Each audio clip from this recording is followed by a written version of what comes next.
everyone, we've finished with our motion.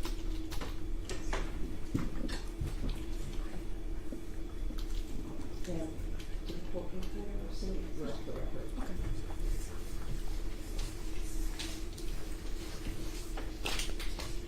Oh, I'm so sorry. State defense.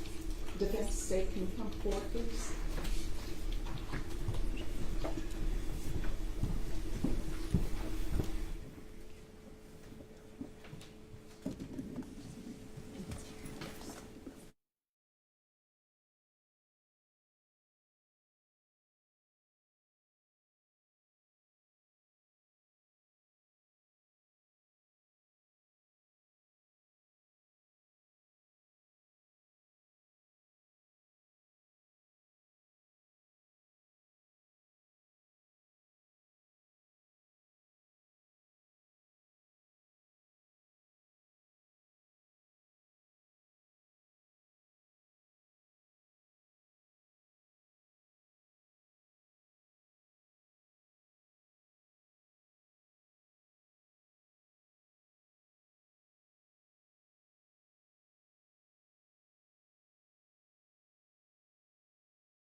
All right, before the jurors are brought in, is there any other items from either side? And we're on the record. We're on the record now. Thank you, Your Honor. The defense would invoke the rule. All right. The state does agree with the rules. However, I'd like to make sure that both sides are admonished to the fact that any potential witnesses that you even think may be called as a witness need to be excused from the courtroom. Yes. I just ask if the court might inquire if there's anyone who thinks that fits their description. I don't see anyone that I recognize, but just to help. Is there anyone present here who has any information about this case that have been contacted either by the state or the defense and you think you may be a witness? If you are that person, then you need to step outside the courtroom. The rule has been invoked for this trial, and what that means is you are not allowed to listen to any testimony in this case by any other witness by any means. Does everyone understand? Judge, if I may, the mother of the victim is present. She will be a witness during this trial. This portion of opening and reading the indictment is argument and not testimony. So we'd ask that she be able to view at least the opening and also the closing and confines of this guilt innocence case. I certainly won't have objections to closing once the evidence is fully in, but I think that given that she's a witness, that it would not be appropriate for her to receive the opening statement either. But the opening statement is not from a witness, and an opening statement is not evidence. It's just what both parties, if either party decides to give an opening statement, it's just what they expect the evidence to show. But it will advise them of what witnesses might say, and it serves the same purpose as them listening to the testimony. So if the state were to give that witness a copy of their opening statement, would you consider that a violation of the rule? Well, typically speaking, there are some limitations on the rule for the counsel of the parties to communicate with witnesses, as long as they're not directly relaying the substance of someone else's testimony. How about this? No, I think you're right. They do get to do that, but they shouldn't be able to see our work product or hear it. So maybe we could, if it's really important, they should be able to listen to the All right, so you have no objection to the state's witness being here for the purposes of the reading of the indictment, the taking of your client's plea, and the state's opening statement? That would be correct. That's All right, right. so state, your witnesses may remain for the taking of the defendant's plea to the indictment and also to the state's opening statement. but with regards to the defense's opening statement, if they could leave the courtroom at that time. Yes, Your Yes, Honor. Judge. All right, is there anything else from either side? No, Your Honor. Are both sides ready to proceed? My understanding from the deputy is that the jurors are present. Yes, Your Honor. Yes, Your Honor. All right.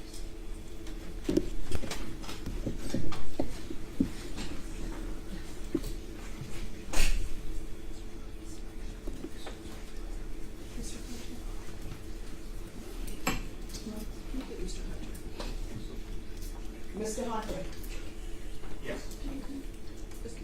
you need the mic for the court reporter. I need you to put it on, but also I want to ask you something. Yes, ma'am.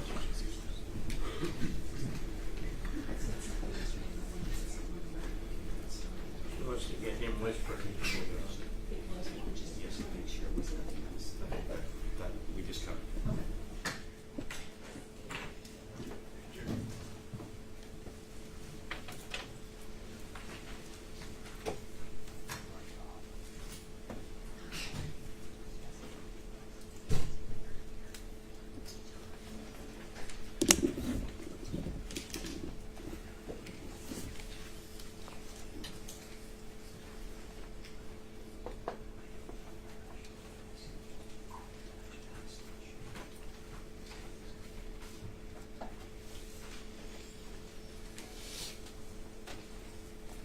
Okay.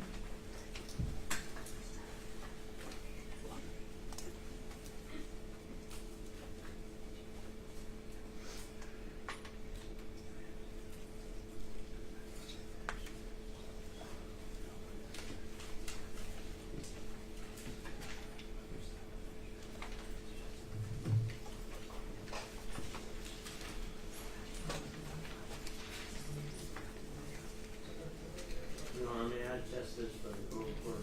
Sure. Testing, 1, 2, 3. All right, okay. Ready? Yes. All right, for the jury.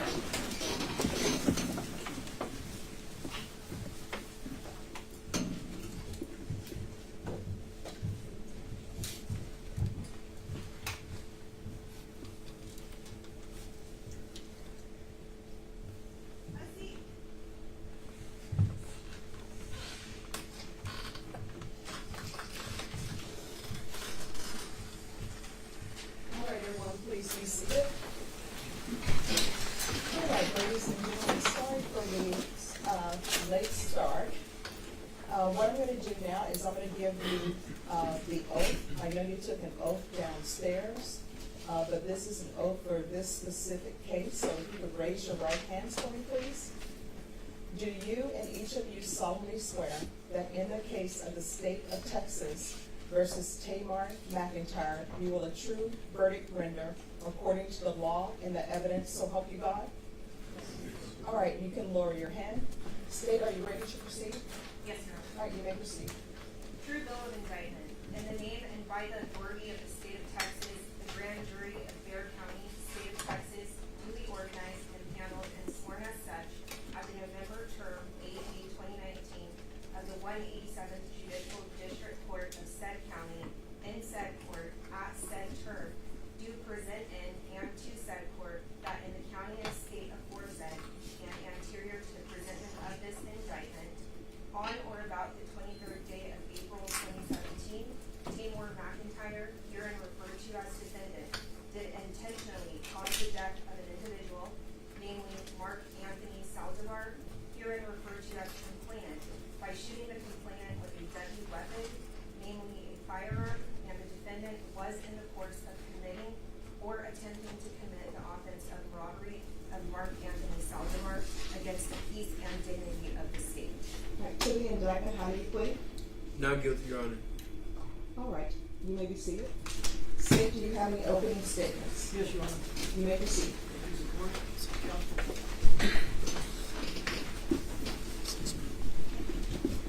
Ladies and gentlemen, I'll take you back to April 23rd, 2017. When Lucy Salvador woke up that morning, she did not realize it was going to be the last day she talked to her son, Mark Salvador. Never saw him alive. She spoke to him that day in the afternoon at the house. And Mark was excited. he had a rapper that contacted him about doing a photo shoot. Taymor McIntyre, Tay-K 47, or Tay-K, here in San Antonio, Texas. He was excited. His passion was photography. His passion was taking photographs and wanted to make that his career. He was young. He was 20 years old. Taymor McIntyre was almost 17 years old. He was an up-and-coming rapper that contacted Mark about this photo shoot.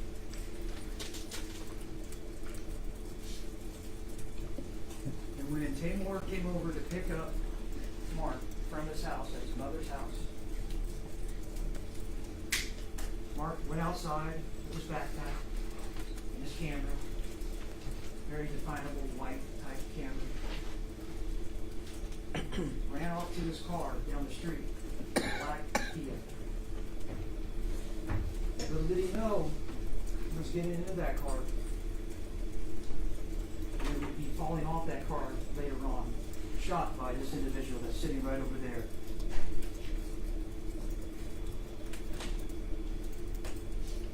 When he got to that car, he got in the back passenger seat. It's a four-door Kia. Taymor McIntyre was in the front passenger seat. Joanna Reyes was driving the vehicle.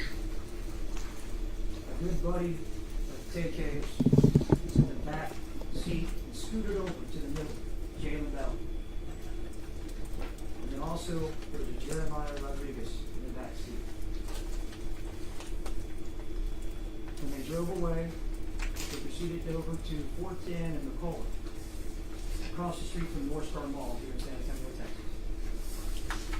When they were at the intersection, an altercation began at that point. This man right over here pulled out a gun and turned around and started hitting with fist and also with a gun, telling them, "Give me your stuff, give me your stuff, give me that backpack." They're wrestling for the backpack. At that point, Jalen Bell also wants to get involved in this. He's a bigger guy, a lot bigger than Tay-K. He's in that back seat with Mark. They start beating him and trying to take away his backpack. His passion is in that backpack. His photography, his career. Tay-K gets that backpack away from him. Jalen Bell is still hitting and kicking and pushing Mark. They're at a stop sign. There are people parked around them at that stoplight, witnessing what's going on. Because this happened at 5 o'clock on a Sunday in broad daylight. At some point, Mark gets kicked out of the car. They slam that back door. They won't let him back in the car. Help! Help! Help! He's yelling. What he loved is in that car, his camera. Give me my dings! Give me my dings! He knows the light's about to turn green. He's frantic. He runs to the front. He jumps on the hood. One of the biggest mistakes of his life, or rather, last part of his life. Joanne Reyes is driving that vehicle. The light turns green. They drive through that stoplight. It's a Sunday afternoon. Right across the street, the highway from North Star Mall, there's a Chick-fil-A. Chick-fil-A is closed on Sundays. They pull into that Chick-fil-A parking lot. She slams on the brakes. Mark sort of stands up. Looks like he's stomping on the windshield. But then that car jerks and he falls. You see that passenger door open up, the front passenger door open up. But this man over here was sitting with that gun. He leans out. He shoots Mark through the shoulder, goes across his body, exit a little bit of his lower back. falls to the ground. The car reverses and takes off from the scene. You'll see several people run up and try to help him up. But that bullet crossed his body. It hit his spine, hit his both lungs. If he would have been on the best medical gurney in the world, he wouldn't have survived that shot. He dies in that parking lot that day. As Tay-K and his friends drive on. They don't go to the cops. They don't call the cops. They run away. And that's not the end of the story. As that car was found less than a mile away, abandoned at a Mexican food restaurant. There's evidence there. Tay-K was there. James Bell was there. Jeremiah Rodriguez was there. And Joanna Reyes was there. Doesn't end there. Tay-K and Jalen take off. They run. They get out of town. Jalen is caught in Dallas. Taymor is caught in New Jersey. Nobody called the cops. No one said anything at that point of helping Marcel. Promising career, possibly photography, a difficult field of photography. You take chances, you do things for nothing. That's what he wanted. He had a chance that day to take some photographs of an up-and-coming rapper. That is a career on the horizon, possible. Or wanted it to be that career of a rapper. But instead, that particular day, he chose to take a life of an individual. Marcel. That's what we will bring to you. Evidence will show that Taymor McIntyre committed capital murder on April 23rd, 2017. Thank you.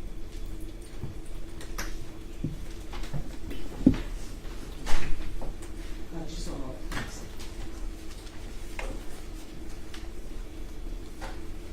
All right, you may proceed. May it please the court, opposing counsel, ladies and gentlemen. Assumptions and the general guesswork that is attendant to the story that the prosecution just laid out should be of deep and troubling concern. There's no dispute that Mark was killed. There's no dispute that he was shot. There's no dispute that there was an altercation in that car. But virtually everything else that the prosecution has laid out for you is going to be told to you through either people who are making a wild guess based upon very, very small fragments of information, the bystanders, for example, on the highway, on the access road where this altercation took place, or it's going to come from people who were in the car. And I want us to stop and consider what that really means in a case like this. Mr. McIntyre is accused of capital murder. You heard yesterday extensive discussion about something called the law of parties, which is the idea that if you are assisting someone in the commission of a crime, either before it happens, while it's going on, or after the fact, you are culpable just the same as the individual who pulled the trigger, the individual who decided to take a life. That's going to be the backbone of this case, is everybody in that car pointing their finger at someone other than themselves.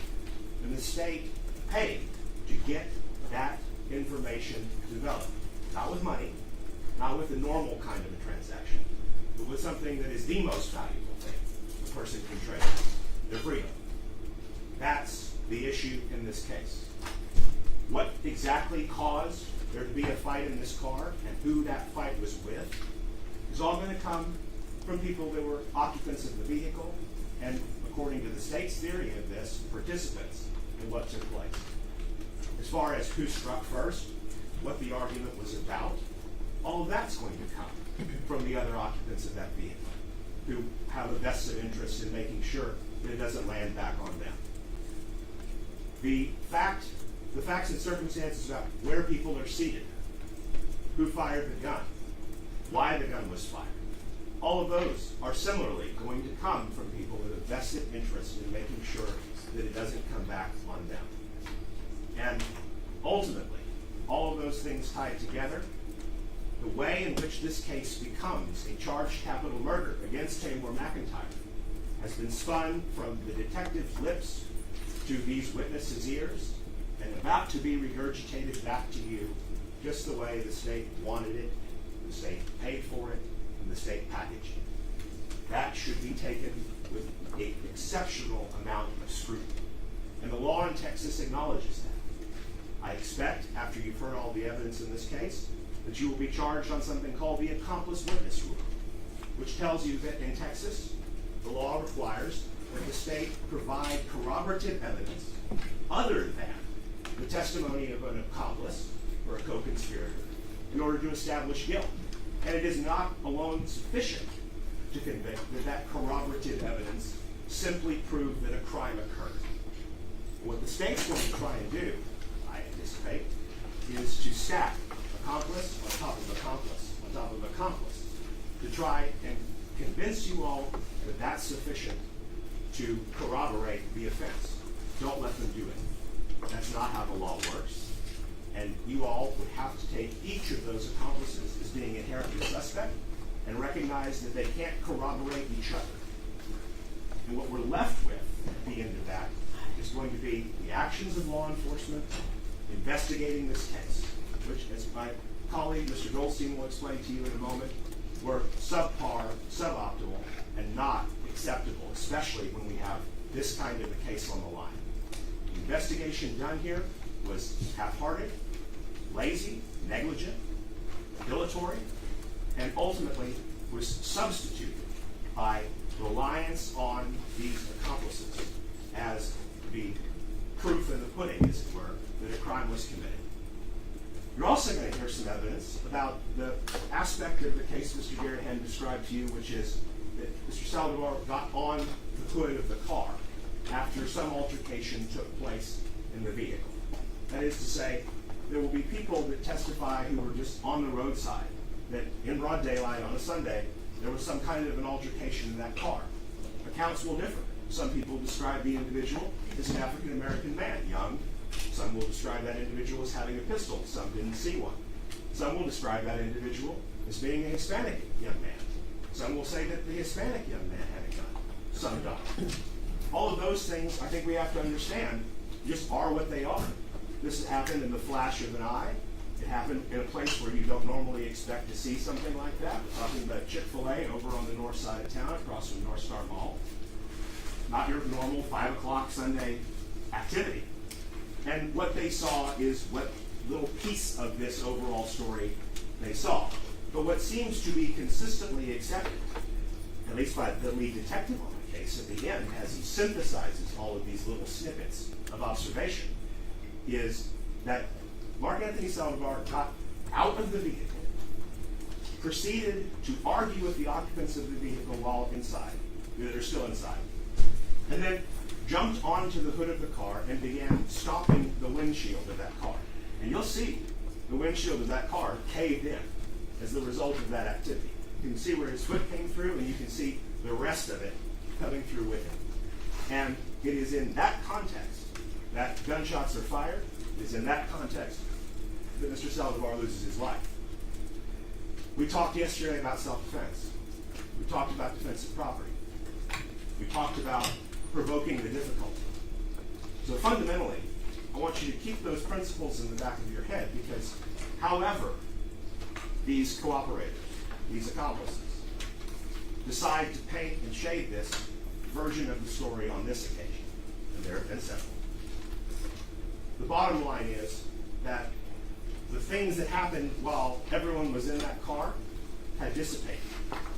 And I think a great many of us, confronted with an altercation inside of a vehicle like that, would have walked away. But that's not what happened here. Now, the state's going to try and maintain that the reason why Mark Anthony Saldivar didn't walk away is because his camera equipment was inside. But you'll hear testimony from one of the cooperating co-defendants, one of the accomplices, that the photo shoot that he just described had been called off, and that they were just giving this guy a ride. Any evidence that you do hear about a camera, about a backpack, about property of Mr. Saldivar being taken is going to come from these cooperators. There's no camera recovered in this case. There's not going to be an Exhibit 15, the camera of the deceased. You're not going to see money taken out of the deceased's wallet. The fact that those objects even exist is something that has to be speculated and guessed upon, and then ultimately the only place you're going to hear it as evidence is from these accomplices. So fundamentally, the state can't prove that this was not a justified homicide. The state cannot prove that Mr. McIntyre was the shooter in this controversy. The state can't prove that there was a robbery, either intended or executed or attempted. Those things are all coming from people with an absolute vested interest to accomplishing. And so, no matter how the charge is broken up for you, I think that there is no question that the state will not be able to meet its burden to establish proof beyond a reasonable doubt of capital murder. And far less question that they'll be able to establish even basic, fundamental first-degree murder. Those are the things that you all are confronted with.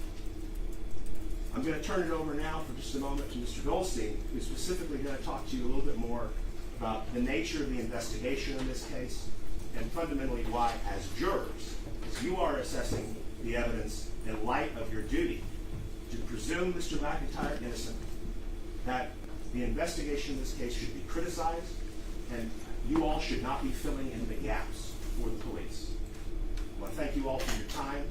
I urge you to listen to the evidence carefully. I know you will reach the correct verdict. May it please the court, able counsel, ladies and gentlemen. Oh, this next one. Ladies and gentlemen of the jury, this case is old. The evidence is old. It occurred in 2017, 7 years ago. Speaking of old, I'm 81. I'm probably the oldest person in this room, and that's why I need notes and why counsel come over and coddle me every once in a while. I've been sitting here listening to the able lawyers in this room speak to you. That's primarily going to be my job. I haven't said much to y'all or anyone up until this time, and I'm probably not going to say a lot during the trial. I'm going to be like y'all. I'm going to be watching. I do think it's important that you understand that while you're listening to the evidence, that these are good lawyers on the other side. Just as I know ours are very capable lawyers. I respect them. I respect this court. I respect our judicial system. 2.5 centuries. I mean, it goes back to ancient times. There's some magic in the number 12 when you listen to evidence. And I think almost every lawyer that's done this, I've been doing it 57 years, will agree. You come to the right result. I'm always, each one of y'all might not use the same tools, each one of y'all might not come from the same place, each one of you bring your own experience to this room. It must be your individual decision, guilt or innocence. You should deliberate, you should listen to the other jurors when that time comes at the end of this case. But it has to be your individual decision. Let me suggest to you that this adversary process involves a lot of things. As we listen to this evidence, there's going to be disputed evidence. You're going to hear two different sides. That's why we have jurors. You're going to have to make some decisions.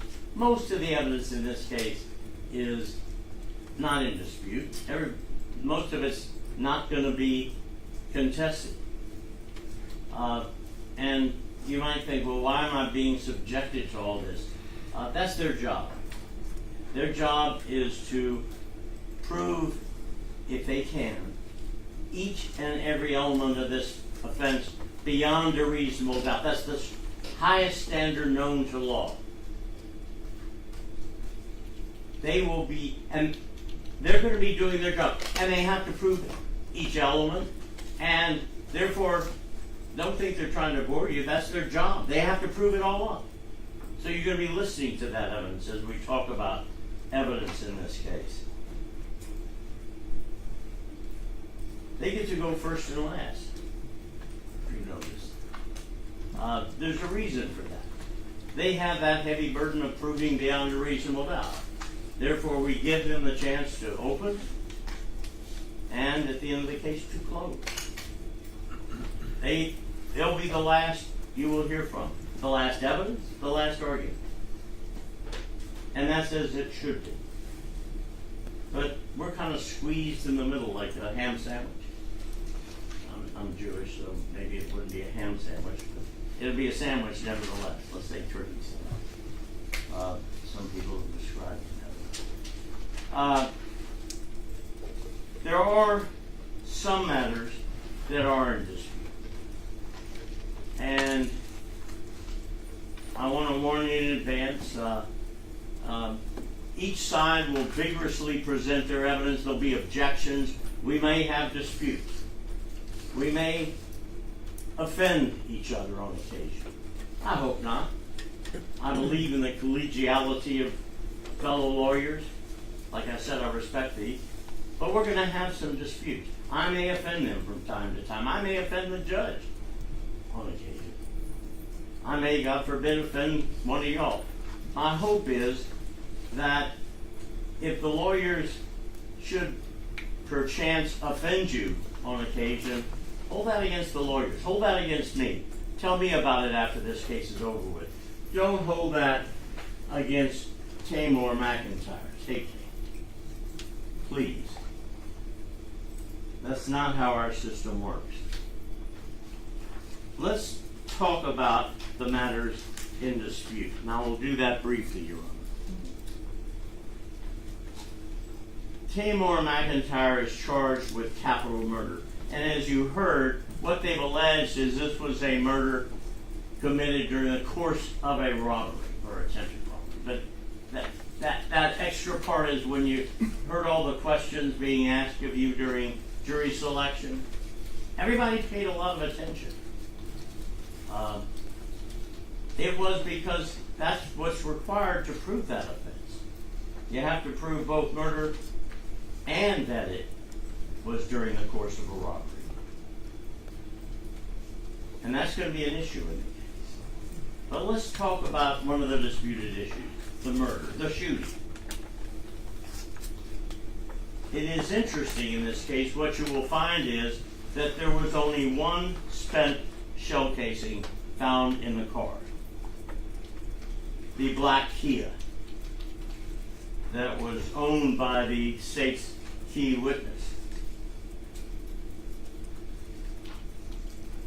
That spent shell casing, when it was originally identified by the prosecution's technician, they identified it as a 40 millimeter shell.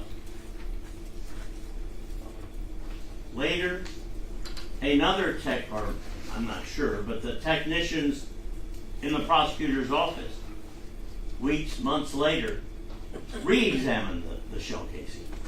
It became important. And they decided it wasn't a 40 millimeter shell. It was a caliber shell, 40 caliber. It was a 9 millimeter shell.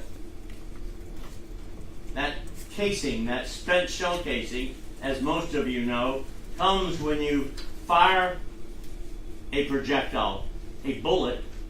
The shell casing remains behind. This one remained in the vehicle. 9 millimeter shell casing. While there was a mistake initially, that goes to all of our, when we watch all the AI and all the technical magic that we see on TV, mistakes are made.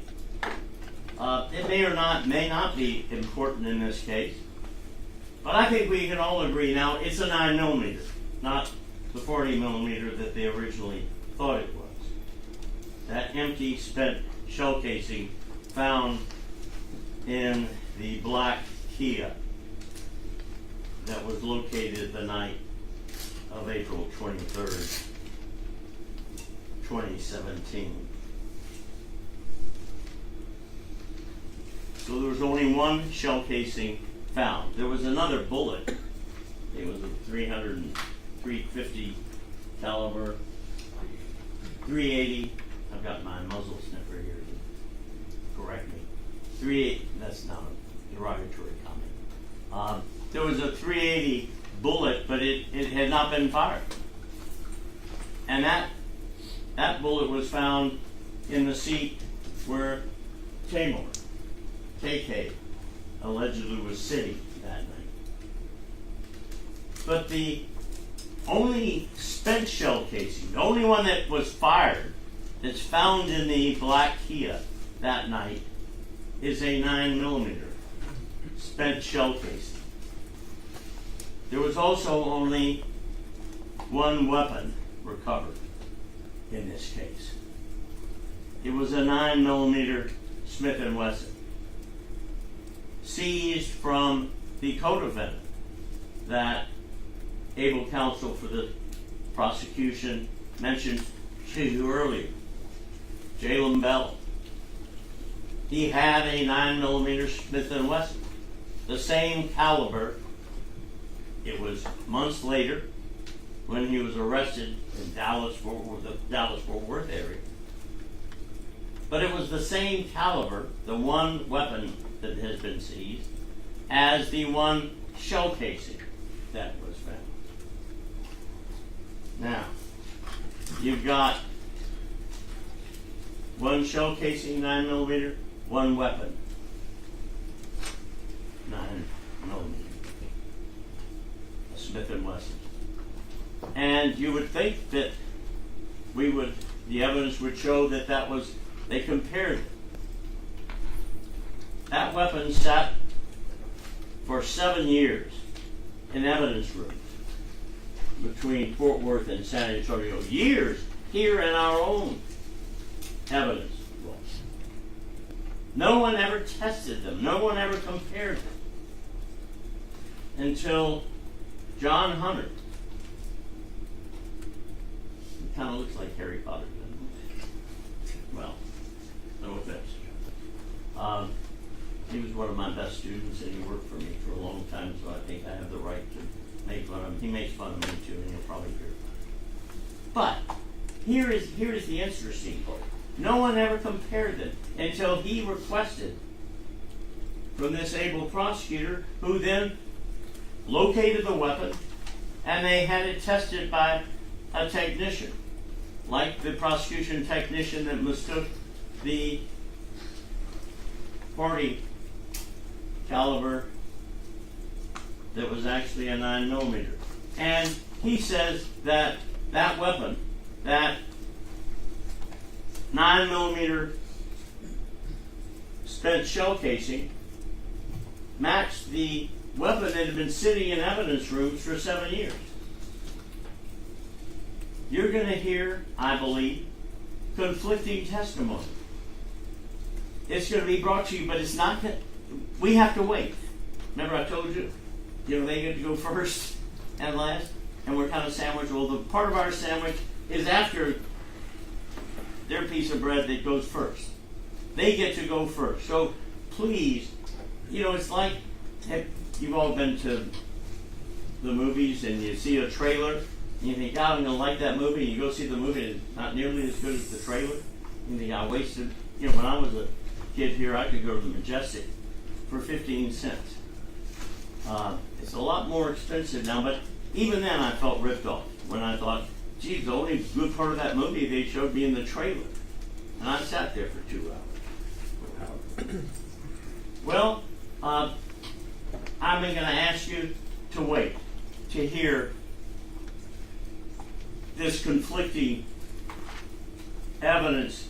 It's worth the wait, folks. This is a movie worth waiting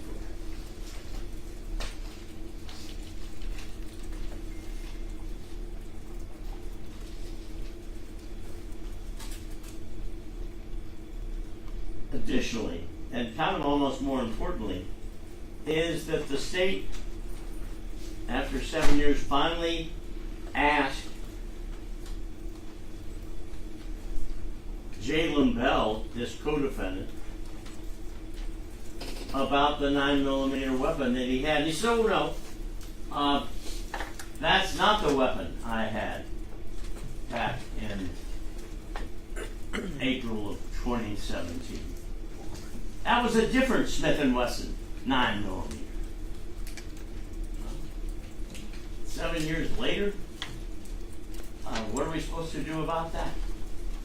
Those are all interesting issues of evidence that I would suggest to you are questions that might cause you to have a doubt based upon reason. But that's your decision. When you make important decisions in your life, whether it's to buy an encyclopedia or a new car or a new house, you have to decide how to trust someone. And that's the next issue you're going to be confronted with. How do you decide whether you believe somebody? How do you? Well, we all have that instinct, and we look at people. We listen to them. We watch their demeanor. Are they the kind of person we want to believe? Will we buy an encyclopedia from them? Will we buy a car from them? We've made mistakes, all of us. In 81 years, I've made plenty of them. But I will tell you this. This is the time when you're going to have to make those decisions. And you look at the evidence, you look at the witness, and you have to make a decision. What would help you? What evidence would help you decide whether or not to believe someone? Well, is there something that corroborates it? They say they were in New Orleans on a particular day, and they've got a plane ticket to New Orleans. They got a hotel room at some hotel in the French Quarter. Well, that doesn't say they were there, but at least it corroborates it to some extent. You also want to know, why would somebody tell a story like that when you're looking at this evidence if it's not the truth? Well, wouldn't you want to know what they said before? Wouldn't you want to know if they were paid something for their testimony? That'd be important to me. I mean, people could get paid with money. People can get paid with something more valuable than money. Their life and liberty. You're going to see that the state's key witness was paid mightily with her liberty. She was promised something, and she got it for her testimony that met the prosecution's theory of this case. I can't promise anybody anything. I can't pay them. Not with money, not with their liberty. That would be a crime. How can we call a system fair that allows only one side to pay for what they call the truth? Well, that's what you're going to have here. You're going to have to decide whether this witness is believable. I want you to watch them, too. I want you to watch them. See whether this is the kind of person who you want to put your trust in. And give some consideration to what they got paid for that testimony. What would someone say if it would mean facing a capital murder case or walking free today when they come into this court? How much is that worth? Is that worth telling the story that meets the theory of the prosecution? We leave this case That's all right. I was hoping that San Fernando's bells would be ringing, but I'll settle for the tinkling. We're gonna leave this in your hands. We picked y'all both sides because we trust you. They say use your common sense, use it. Listen to the lawyers. We don't give you evidence. Our arguments are not evidence. But I think I'm going to listen to them, and I want them and you to listen to me and to John. John's going to have the heavy load in this case, as well he should. But I'm going to be watching it like y'all. We trust you will come to the right decision. All I ask, as the old man in the room, is that the next morning after we finish this case, you can look in the mirror and say, I did right. You can look in the mirror and say, the life and liberty of this young man was worth holding the prosecution to their burden. That's important. That, beyond a reasonable doubt, the 12 members of this jury is a time-honored tradition in this country. It's what sets us apart from every other country in the world. I take pride in what I do. So do they. And I hope you will. And when it's all said and done, you can look in the mirror the next morning, the day after, and say, I did right. I did right to myself, my family, and to young Taymor. You can ask for nothing more. Thank you. All right, state call your first witness. State calls Ashley Glendale.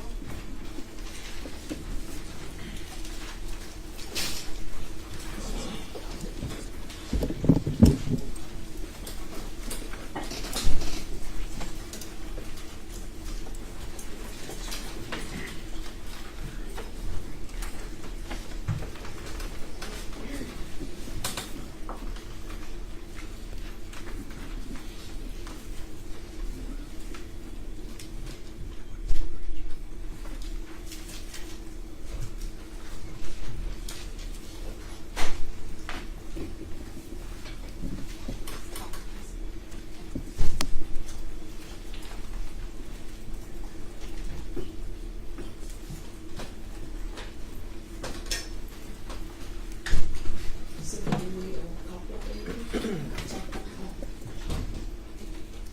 Could you raise your right hand? Do you solemnly swear in front of the testimony you give will be the truth and nothing but the truth, so help you God? All right, make sure you speak up so that members of the jurors can hear. With the Lord in hand, state your name for the record, and if you could spell your last name, please. Ashley Glendale, D-U-E-N-C-E-L-L-O.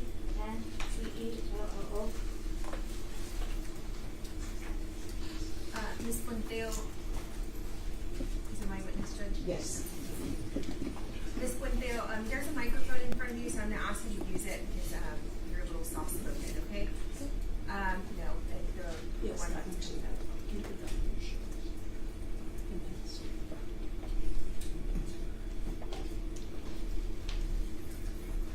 All right, and did you spell your name for the court reporter? Yes. Okay. How old are you currently? I'm 28. Okay, and what city do you currently live in? San Antonio. And how long have you lived in San Antonio, Texas?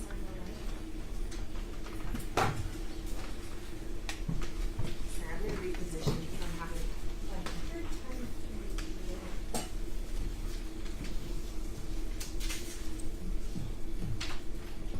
If you could just move a little closer. Okay, so how old are you again? 28. Okay, and what city do you currently live in? San Antonio. Okay, and how long have you lived in San Antonio? My whole life. Okay, what school did you attend in San Antonio? Linear. Linear High Your School? Honor, I'm so sorry, but I Yes. still cannot hear the witness's answers. All right, so you don't need to lower your mask, please, so that everyone. Well, or at least bring the microphone No. up. All right. And just make sure you speak loud and Sorry, I'm gonna ask you to lean into the microphone, okay? Yes. Yes. Okay. So how old are you? 28. There you go. What city do you currently live in? San Antonio. And how long have you lived in San Antonio? My whole life. Okay. And what high school did you attend in San Antonio? Linear High School. Okay. And do you work currently? No, ma'am. What do you do for a I'm a living? stay-at-home mom. Stay-at-home mom? Yes, ma'am. Okay, and why are you here today? To talk about the events that happened in 2017. Okay, so I'm gonna turn you back to that day, April 23rd, 2017. Do you recall you were with that day? Yes, ma'am. I was with family members. I was with my tios, my husband, and my grandma. Okay, and so what's your grandma's name? Janie Reeves, Okay, and what are your tios' names? Paul Valero, and Ernest Reyes, Okay, and your husband, what is his name? Raul Quintero. Your Honor, the juror has raised their hand. Yes. What's the T? Oh, I'm so sorry. So here's the thing. As jurors, you're not allowed to act. No, it's fine. Sometimes, we don't know. So jurors, you're not allowed to ask questions. If you're not allowed to hear what a witness is saying, raise your hand and let us know.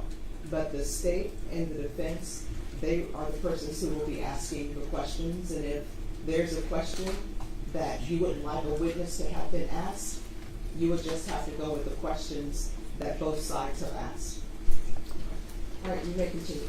Okay, and when you say tio, what does that mean? He's my tio. Like your uncle? My uncle, yes. Okay, and can you just say briefly how you're related to them? He's my mom's brother, and that's my mom's mom. Okay. And so, what were you all doing on that day? Do you recall? Yes, we were getting stuff ready for my grandma's upcoming birthday party that we were planning. Okay. And were you traveling in a car? Yes, Do you recall what kind of car that was? we were in a red Chrysler. Okay. And, Your Honor, may I approach the witness? Yes.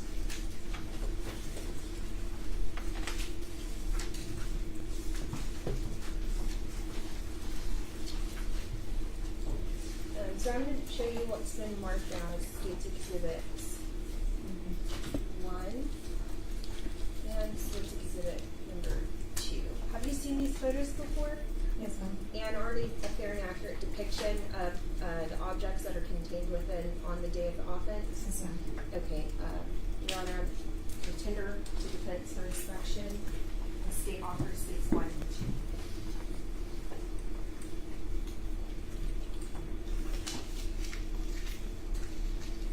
I'm so sorry. I can barely hear what she's saying. What did she say that these are? She said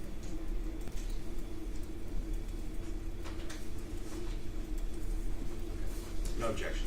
All right, State's Exhibits 1 and 2 are admitted without objection.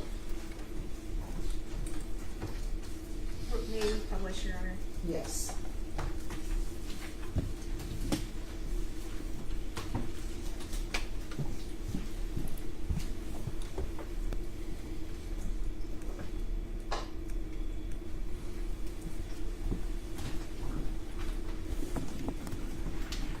All right, now I'm going to show you what's been entered into evidence as State's Exhibit number 1.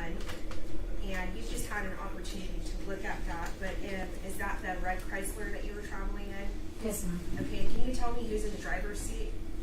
That is my uncle Ernest. Okay, and who's in the back seat right there?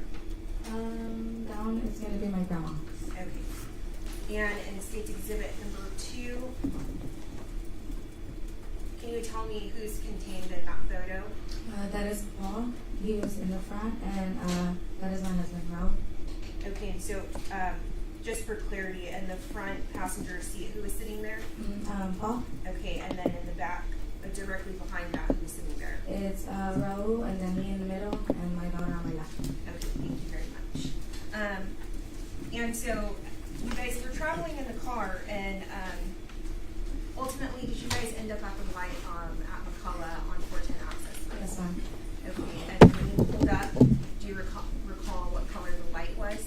We came to a red light. Okay, and was there cars in front of you and behind you? Yes. Okay, and so at some point, did somebody get your attention?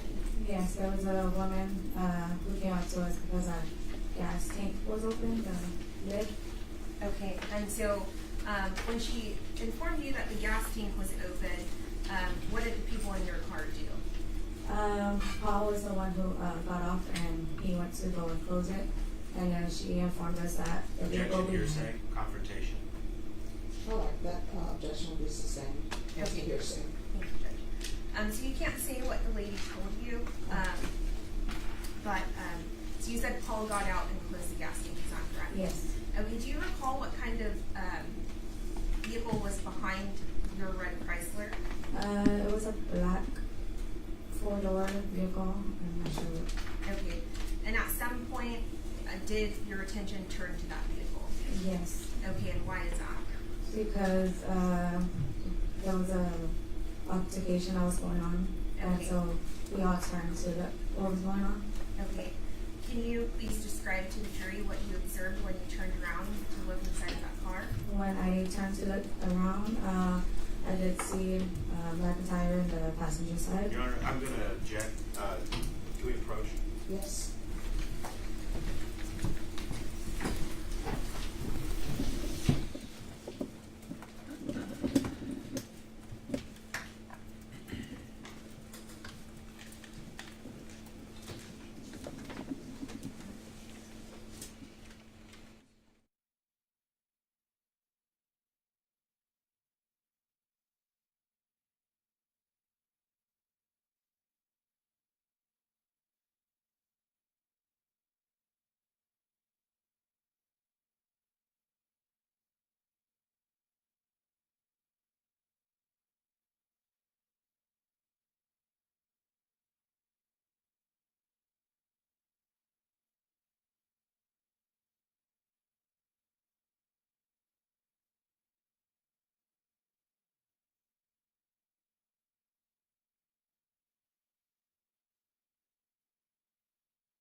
Passenger seat name is McIntyre.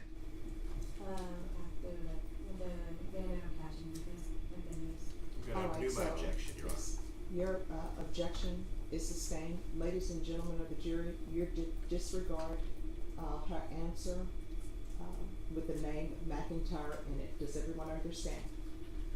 So you're to disregard the question and you're to disregard the answer. Your Honor, we would respectfully move for mistrial. That will be denied. You may proceed. Thank you, Judge. So can you, without naming the person, can you describe what the person in the front passenger seat looked like? There's a black male. Okay. And, the person that was driving the vehicle, do you recall what they looked like? She was a white female with blonde hair. Okay. And so when you turn around and you look in that black 4-door, what did you observe going on in that black vehicle? There was a Mexican that was sitting in the back, getting beat up on by the people that were in the front and in the back, sitting with him. Okay, and so when you say a Mexican boy that was sitting in the back seat was being beat up on, who was exactly beating up on him? Just the two guys, the black girl in the front and then also the one in the back. Okay, and did you see anything in the hands of the black male in the front? Yes. What did he have in his hands? It was a handgun, a black handgun. Okay, and where was that pointed at? He was also using it to hit him.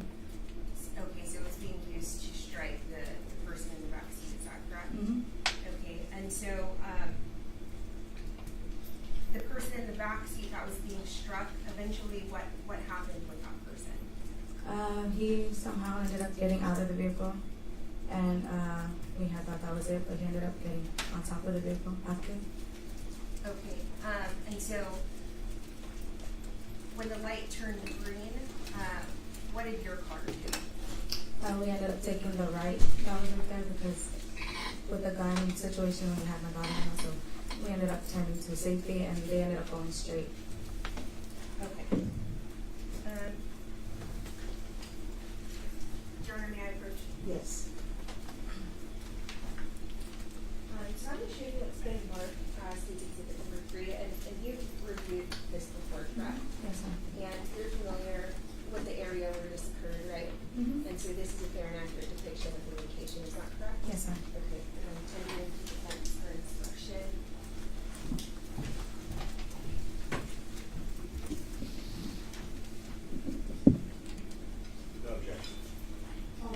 State's Exhibit number 3? Yes, Your Honor. State's Exhibit number 3 is admitted without objection.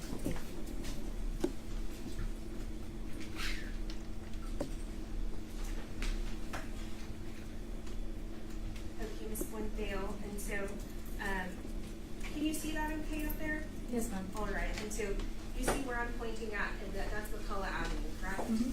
And so, where I'm pointing at right here, is that where your vehicle was stopped at the red light? Yes, ma'am. Okay, and so earlier, you said that your vehicle took a right, is that correct? Yes, ma'am. Okay, and so that would have been traveling a right down McCullough Mhm. Avenue? Okay, and so then where did your vehicle go from there? We ended up turning to the left into the shopping centers that are right there. Right in here? Yes. Okay, and so when you turned into the shopping center, what did you hear? Did you hear anything at that point? We heard one gunshot. Okay, and after you heard the gunshot, did you see anything associated with the Chick-fil-A? We saw the black vehicle speeding off. Okay, and is that the same black vehicle that was behind you? Yes, ma'am. Okay, and is that the same black vehicle where the Mexican boy got on the hood of the car? Yes, ma'am. Okay, and you said you observed it speeding off? Yes, we had saw it taking a left that way, and we were coming from this side. Okay, so you're right here, is that correct? Yes. Okay, and you're saying you see that black Kia come out through here and take the left, is that correct? Yes, speeding off. Mhm. Okay, and so, once you see that, what do you and people in your car do? I mean, once we heard the gunshot, we were just like talking about it, and then passing the Chick-fil-A, we ended up seeing him rolling on the ground. And when you say him rolling on the ground, The were you- Mexican. The Mexican? the Mexican boy that was on the hood? Yes. Okay. And so when you see him rolling on the ground, then what do you do? We got off the vehicle. Me, Paul, and Raul, and we ran to him. Okay. And when you observed him, the Mexican boy that was laying in the Chick-fil-A parking lot, that's the same person that you observed in the black Kia getting beat up on, is Yes, that ma'am. correct? Okay, and so when you observed him, did you notice if he had any injuries? He had a big bump on his forehead. Okay. And did you make contact with officers on that day? Yes, ma'am. Okay, and did you provide a verbal statement to the officers on the scene? Mm-hmm. Okay. And,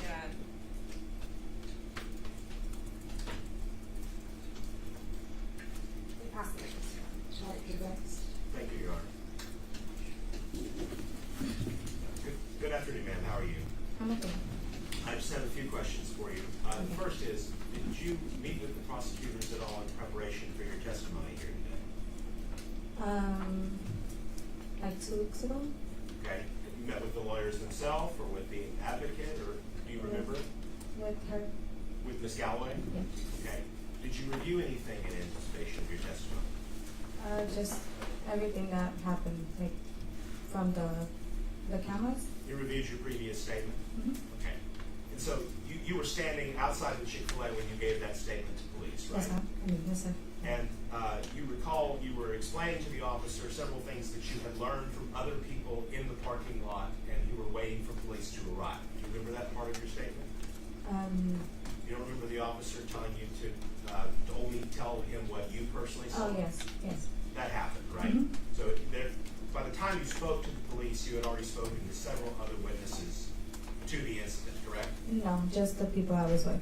Okay, so you would talk amongst yourself. Yes. And how many people were in the car? 5 of us. Okay, and what seat were you in? I was in the middle and the back. You were in the middle and the back. Mhm. Okay, so you didn't see the altercation first. Who saw it first in your car? Paul. Paul? Paul. He Because was he was the driver? No, he was the one who got out to close the The gas tank? yes. Okay, so he got out and closed the gas tank, comes back into the car and says, there's some people fighting in the car behind us. Is that basically it? Yes. Okay, and that's what prompted you all to turn around. Mhm. Do you know how long roughly that light that you all were parked at lasted? It was a good minute. Okay. Minute, couple minutes, something like that? Yeah. Okay. So what you saw happened very quickly? Yes. Okay. And is there tinting on that car? It looks like it from the photographs they showed. On our car? On your car, yes, ma'am. No. There's no tinting at all? No, not in the not like out the back window. Uh-huh. Maybe the sides, maybe, but not out the back. Okay. And you're looking at the car directly behind you? Yes, there's the car right behind me. Okay. Is it parked like bumper to bumper? Is it parked back a car length? But how far from your back bumper would that car have been stationed? The very next car, like, Okay. right And, waiting for the red light. and you were watching for the whole time that the light was red? Yes. Okay. Now,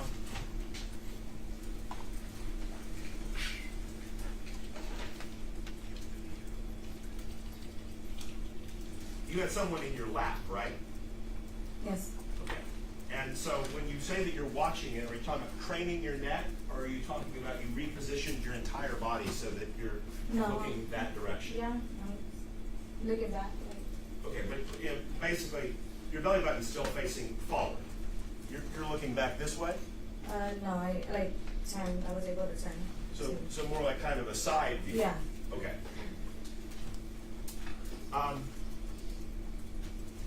And there were how many people did you say in the vehicle? Well, 6 including my daughter, but it's 5 of us. Okay. Fair to say that there are obviously things in that car that block a full view of everything going on in the car. You agree with that, right? Like, Well, there are 2 seats in the front part of the car, right? Mhm. There's a driver's seat and there's a front passenger seat. Mhm. And there are people occupying those seats, right? Yes. You can't see through the people or the seats, right? No. And so you can't see the parts of what's going on in that car that are obstructed by those seats and those people, correct? You're What's talking about the behind it? vehicle behind us?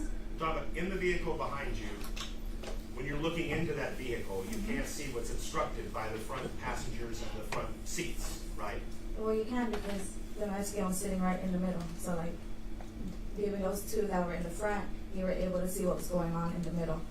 You can see what's going on in the middle. You can't see what's going on either side of the middle. You'd agree with that? Yeah. Okay. And so you can't say definitively who had a gun and who didn't have a gun amongst all the people in the car, right? The only one I saw was the one in the front. But there's nothing about what you testified to today that you want to convey that there weren't other guns, right? Not that I know. Okay. And you don't know who pulled the gun first, right? No. The altercation had already started when it was brought to your attention that it was happening, right? Yes. They were mid-fight when you looked at it. Yes. Okay. And you said that the Mexican man got out of the vehicle, right? Mhm. And he continued to, I guess, argue, verbally gesture with the people that were still in the car? I mean, he got out. He kind of like made a run for it, but they had already closed the door. And as soon as the lights turned green, he was on top. I'm not sure. Like, we didn't have the windows down to hear what was going on. And you didn't see how he got on top? No. Well, yeah, he just jumped up on front. Okay, so you saw him jump on top Yes. of the hood of the car? Okay. So, did you see him crawl over anybody as he exited the car? No. Okay, you just saw him exit the car? We just saw him exit the vehicle. Okay. And you saw him stomping on the windshield? No, we didn't see him. By that point, the light had turned green, right? Yeah. And so cars were beginning to move, Mhm. right? I'm sorry, ma'am, yes Yes. or no? Yes. So your vantage point is, at that point, changing as your car is moving and their car is moving, right? Yes. Okay. And you didn't actually see the gunshot, you just heard it, correct? We just heard yes. By that point, you're parked further over towards the music store Mm-hmm. and not in the Chick-fil-A parking lot proper, correct? We weren't parked. We were driving because we had just turned in there just to turn in there to get away from all of that. So you're driving away from all of it and you hear a gunshot just in the car? Yes. Okay.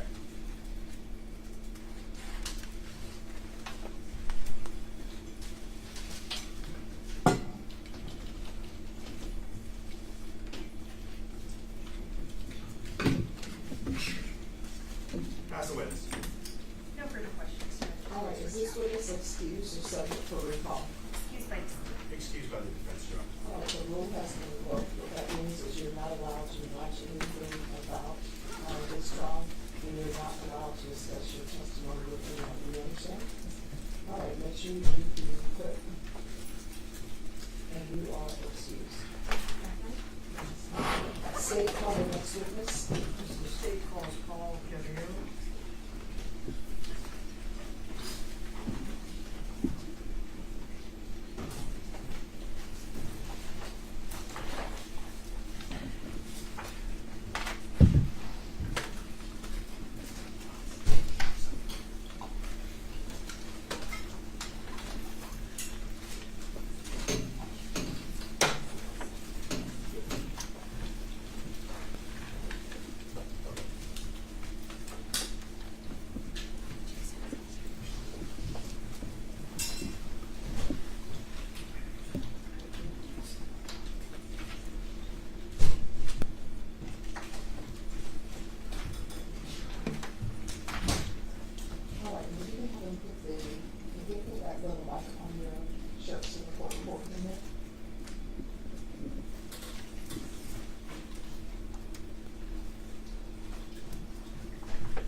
your right hand. Do you solemnly swear and affirm the testimony you give will be the truth and nothing but the truth, so help you God? Yes. All right, you can lower your hand. Make sure you keep your voice up so that the jurors can hear. If you'll state your name for the record and spell your last name, please. Paul Caballero. Last name Caballero. State. Thank you, Your Honor. Mr. Caballero, well, one, nice to see you again. I've seen you a few times for this case, is that right? Yes. And we met here in the courthouse, is that right? Yes. And I'd like to go ahead and jump right in and ask you if you remember that day back in April 2017, on the 23rd of April to be exact. Remember that day? Yes. And speaking about that day, were you in a vehicle that day with some of your friends and family? Yes. And do you remember where that vehicle was located on the road in San Antonio? Yes. We were on 410 and month. I'm sorry, what? 410 and month. Sorry. I started something. No problem, no problem. If you don't mind, that first mic that's in front of you, just make sure you speak into there so that people can hear you, okay? Okay.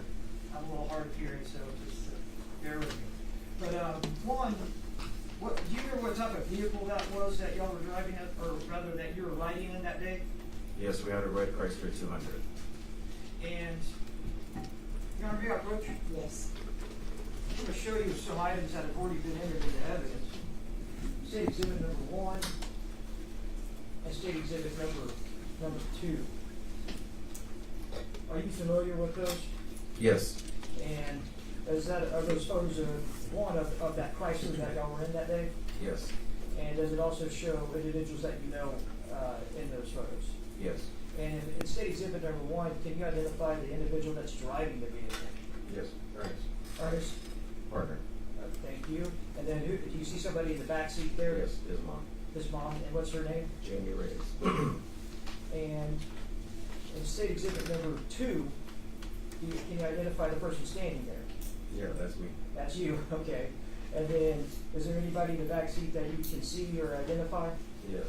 That's me and her baby. And her baby, I guess you can see the top of the little baby's head there. Yes. Okay.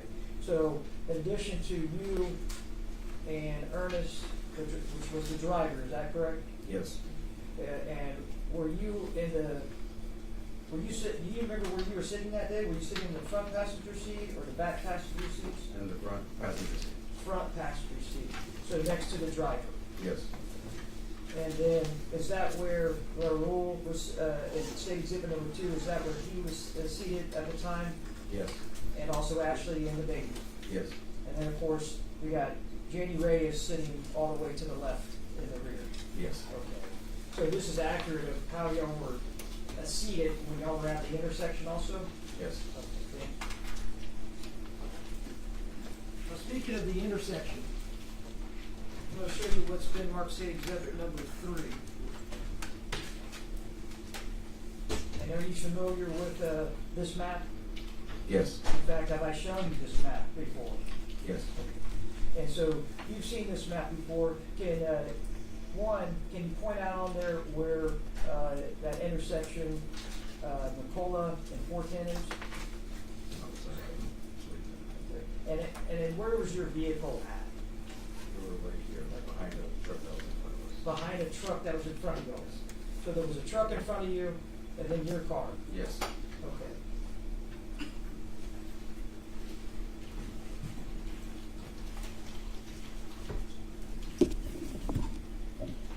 So on this overhead projector,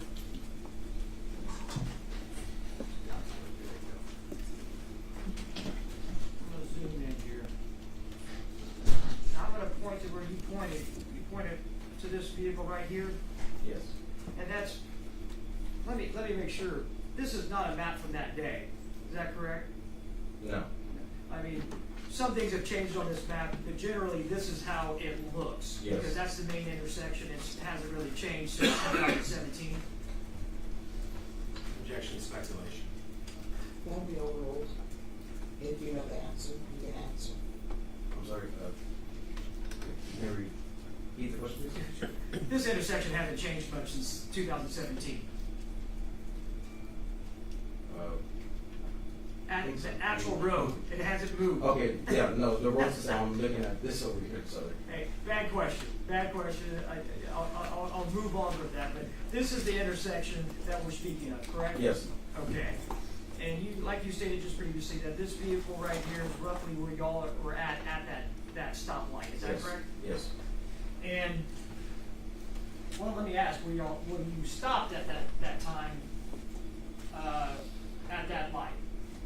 yes, And so, is it assumed that did y'all have a red light? yes. And when you were at that light, did anything catch your attention? Yes, there was a lady that was on the side, that told me that my gas cap was open. And the gas tap was open? Yes. And so, you're at a stoplight, so what did you do? Well, I exited the vehicle and put the cap back on. And, you know, where was the cap in comparison? It's on the passenger side. Passenger side? Yes. So, let me see if it's. Okay, so state exhibit number 2. Show it to you again. Is that the gas cap you're speaking of? Yes, it is. So it's on the passenger side.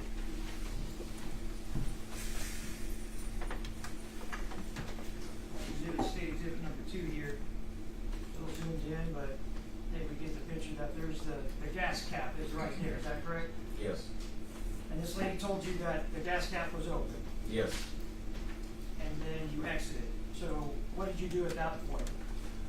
Well, at that time, as I was putting on the gas cap, she did tell me that the car Objection, behind us. hearsay, confrontation. Sustained to hearsay. I'll rephrase the question here. I'll ask you, well, let me ask you this. Did you ever replace that gas cap? Yes, Did you yes, close I it? closed it, yes. And after you closed the gas cap, what were your actions right after you closed the gas cap? Well, the car behind us, I saw a gun. So at that time, I proceeded to get back in the vehicle and told my partner as soon as that light turns green for us to make a right to get out of that car sway that was behind us. Well, let me back up a little bit. Okay. And without telling me exactly what she said, did the lady that had mentioned the gas cap to you, did she mention something else to you? Objection, Yes. hearsay, confrontation. All right, the answer is either yes or no. You're not allowed to state what a witness has said. Do you understand? So that question requires a yes or no answer. Do you understand? Yes. All right. And I think you answered the question if I'm correct, but Yes. did she also mention something else to you? Yes. And can you tell the jury, like, what was her demeanor towards you when she was speaking to you about this? Just very cautious. Very what? Cautious. Cautious? Like worried. Okay. And then, what did she say to you then? Objection, hearsay, confrontation. All right, so I have parties approach.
May I proceed, Your Honor?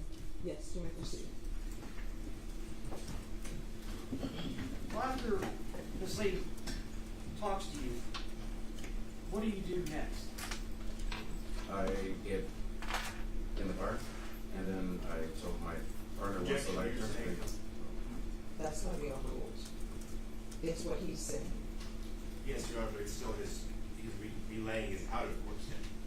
All right, that objection will be overruled. You can answer your question. I said once the light turns green to make a right. All right, and the court will note for the record that that answer was previously stated. Okay. And then, what did you notice about a vehicle behind you? Well, I looked back. I had looked back, and I saw a passenger. He had a gun. That's what I saw. And then there was a little, kind of like scruffle, like if he was fighting with somebody in the back seat. Somebody, okay, so there's a struggle, Yes. and let's just break that down. Did you turn around and look, or did you look in a mirror? How did you look to the car behind you? I turned around and looked. So, were you in the vehicle, or were you outside your vehicle when you looked? Your Honor, I object to leading. He can just ask him in a more direct way how he questioned and what he saw. All right, the objection will be overruled. You can answer the question. I was in front. And so, which way, did you turn around, or to your left, or to your right? Do you recall? It was my left. And so, if it's to your left and you're sitting in the passenger side, that means are you looking through the back window of your Yes. vehicle? Yes. And so were you able to see, what were you able to see? I saw the passenger of that vehicle fighting with somebody in the back. And let's talk about the person in the passenger seat in the car behind you, that you mentioned. Do you recall what that person, what that person looked like? Your Honor, may we approach? Yes.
And on a previous occasion, did you have an opportunity to give a statement to the to the police department that day? Yes, I did. And was it typed out? Yes. And was it typed out by a police officer, and then you read it and signed it? Is that correct? Yes. Okay. And I'm going to show you what's been marked State Exhibit number 5. Can you just please review that and tell me if that is the actual typewritten statement and signed by you back on April 23rd, 2017? Yes, it is. And I know that you're nervous today. You mentioned that to me. So let me ask you, in this description, can you read through it? And don't read it out loud, but to yourself. And can you tell me that when you look to the back, I'm going to object to the question. The foundation has not been laid for him to be reading his statement to answer the question. All right, that objection will be overruled.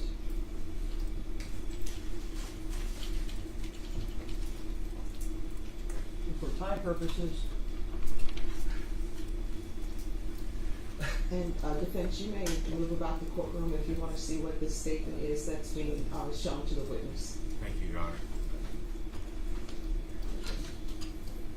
now, previously, I just asked if you remember the race or the of the individual that was in the back, in the car behind you, in the passenger seat. Do you recall that? Yes. And you stated Hispanic.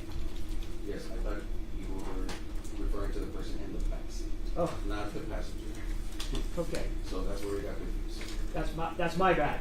I apologize. So let me rephrase my question, and that helped clear it up there. Yes.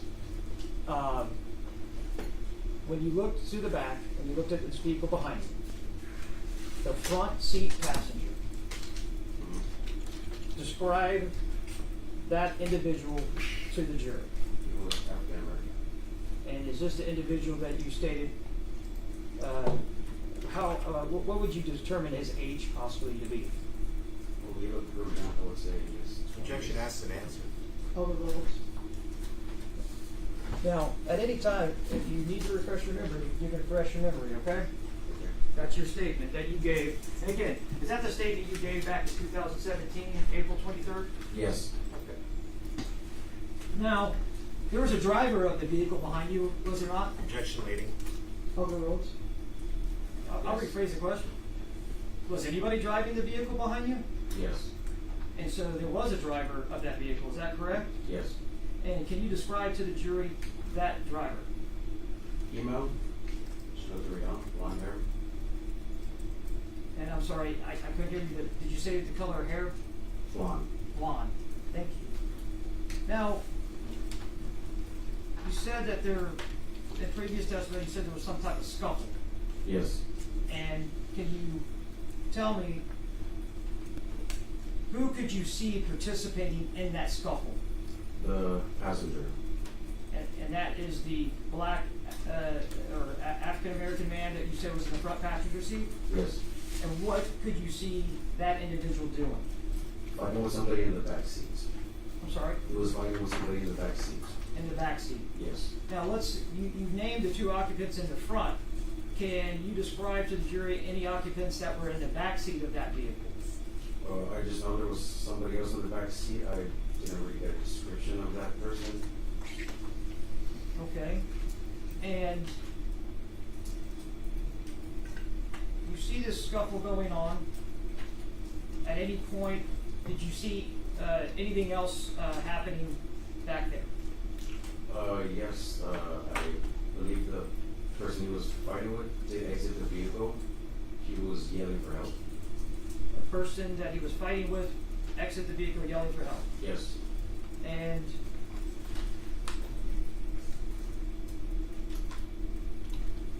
did you, at that time, see what that individual was yelling for help? What did he do? He was asking for help, yelling for help, and then proceeded to jump onto the car. And now this is all behind you, right? Yes. So, as you told the jury, you're turned around and looking this way through the window, and you're watching all this Yes. unfold behind you at the stoplight. Yes. And after the individual jumps on the hood, let me ask you, do you remember if he jumped on the hood like standing, or was he on all four, like on his hands and knees? Can you describe to the jury, if you remember? He was on all fours. On all fours? Yes. And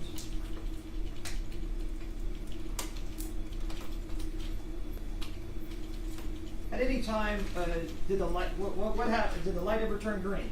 Yes. And at that point, what did, I guess Ernest was driving your vehicle, what did he do? He went right, as I said. And so,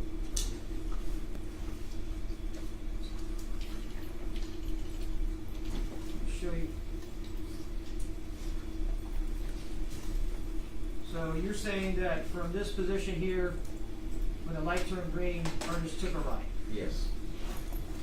And the vehicle behind you that had the individual on the hood, on his hands and knees, where did it go? It went straight. So it would have gone straight through the light. Yes. And at that point, where did y'all proceed to? We went right and then we turned into that shopping center that was right there. The shopping center here? Yes. And did you ever see that black, I'm sorry, that vehicle with the individual that was on the hood? Did you see that vehicle again in this parking lot? No. Okay. Did you ever see that vehicle again? Yes, after it had, yes. And where did you see that vehicle at? It came out of Chick-fil-A. And this is, again, this is a 2025 rendition, so it has some awnings here that weren't there before. But did you see it come out of this parking lot? Yes. And where did it go? It went left once it was straight, so it went back. Okay, Going right past- Yes. Yes. And then where did it go from there? Do you recall? It went by whatever store was right there, and then it just left. Just left. Okay. Just left. And so you're in this parking lot. When you were in this parking lot, did you hear anything? Yes, we heard one gunshot. Gunshots. And did that bring your attention to this area by Chick-fil-A? Yes. And that's where you just stated that you saw that black vehicle drive through the parking lot. Yes. And that, I can go back to the actual intersection again. When y'all were driving off, did you look back and see anything in the vehicle that individual was on his hands and knees? As we drove off, yes, he was still on all fours. Okay, on all four. And did you ever see what that front seat passenger, that African American male, was doing when the individual was on the hood and he was driving? No, not at that time. Did you ever see anything in that black African American's hands? Once we drove Objection off, asked and answered. The first question was, did you see it? Overruled. If you could re-ask your question, please? Yes. May I approach, Your Honor? Yes. And I'll ask you to review your statement. Again, object to the lack of foundation. It's never been asked whether or not that's necessary. All right, you can ask your question. I have no idea what the question is because no question has been asked. I don't know what's being shown to the witness because the court hasn't received information on that. I'll The ask this prosecutor's question. just asking him to review, he's instructing the witness to review his statement, having laid no foundation for tendering that document for him to testify from in front of the jury. He's received no instruction about how he's to handle the exhibit while he testifies. That's continued on, and I'm just renewing that objection now that we're back to it. All right, State, you may proceed. Thank you. Now, after reviewing this, did you ever see anything in that passenger's hand, that African American that was sat in that front seat? yes, we had a gun, yes. Okay. And is that in your statement that you gave back in 2017? Yes, it is.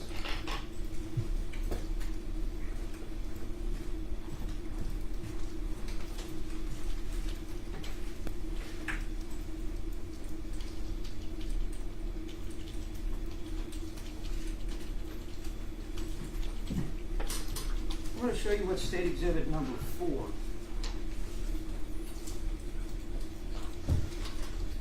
One. Have you seen this item before? Yes. And can you identify anything in it? Yes, our vehicles are. And that's, you said our vehicle, is that the vehicle that you testified to that you were in that day? Yes. And is that the vehicle that Ernest Vegas was driving? Yes. And also you were the passenger in that vehicle? Yes. And is this from the day of April 23rd, 2017? Yes. And right after you saw the black vehicle exit the Chick-fil-A parking lot? Yes. Okay. Your Honor, the state would offer state exhibit number 4 and the evidence will send it to the defense for any objections.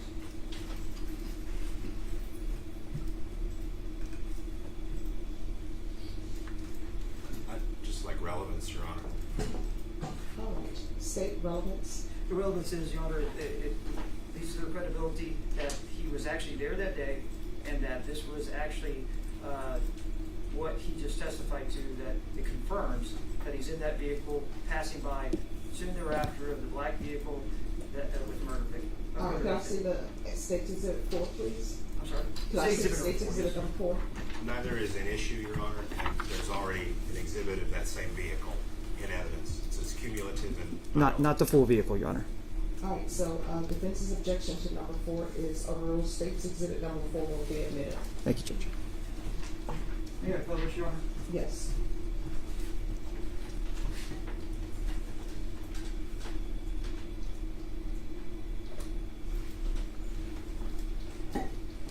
And, Mr. Caballero, is this the vehicle that you just testified to that you were in? Yes. And where is that vehicle currently? In this photo, where is this vehicle at? We don't have no more. No. Sorry, Is I that what don't you mean the meant? actual vehicle. Oh. In this photo, where is it located at in this parking lot? And where is it? It was right outside of the restaurant, Okay, Chick-fil-A. Chick-fil-A. And is this that Chick-fil-A parking lot? Yes. Okay, and this is your vehicle in the behind the Chick-fil-A? Yes. Thank you. Now, after y'all drive by, what do y'all do after you drive by, and what do you observe when you're driving by the Chick-fil-A parking lot? Well, we saw someone laying down on their driveway, where the driveway was at. And what did you do at that point? Well, we went ahead and turned around, parked, and then that's when Ashley and Bro went to go see. And went to go see the person on the ground? Yes. And did you ever approach? Yes. And what did y'all do at that point? I believe I should call 911. Was there any other individuals out in that parking lot? Yes, there was other few people there as well. And did you ever touch the person on the ground? No. Did you ever try to assist in first aid? No. And did you view anything else on or near the person on the ground? Yes, he had weed on his side, and also it looked like there was weed shoved in his mouth. Okay. And just to be fair, you say weed. Do you? Is there another more technical term? Marijuana? Marijuana. Okay, thank you. And let me ask you: did that person that's on the ground? Did they ever speak to you? No. Did you ever see any wounds on this individual? No. And at any time when you were at the scene, did that individual ever get up or talk to you or talk to anybody? No.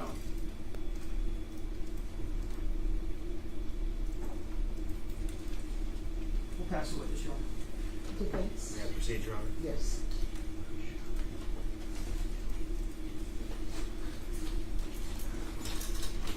Good afternoon, sir. How are you doing? Good.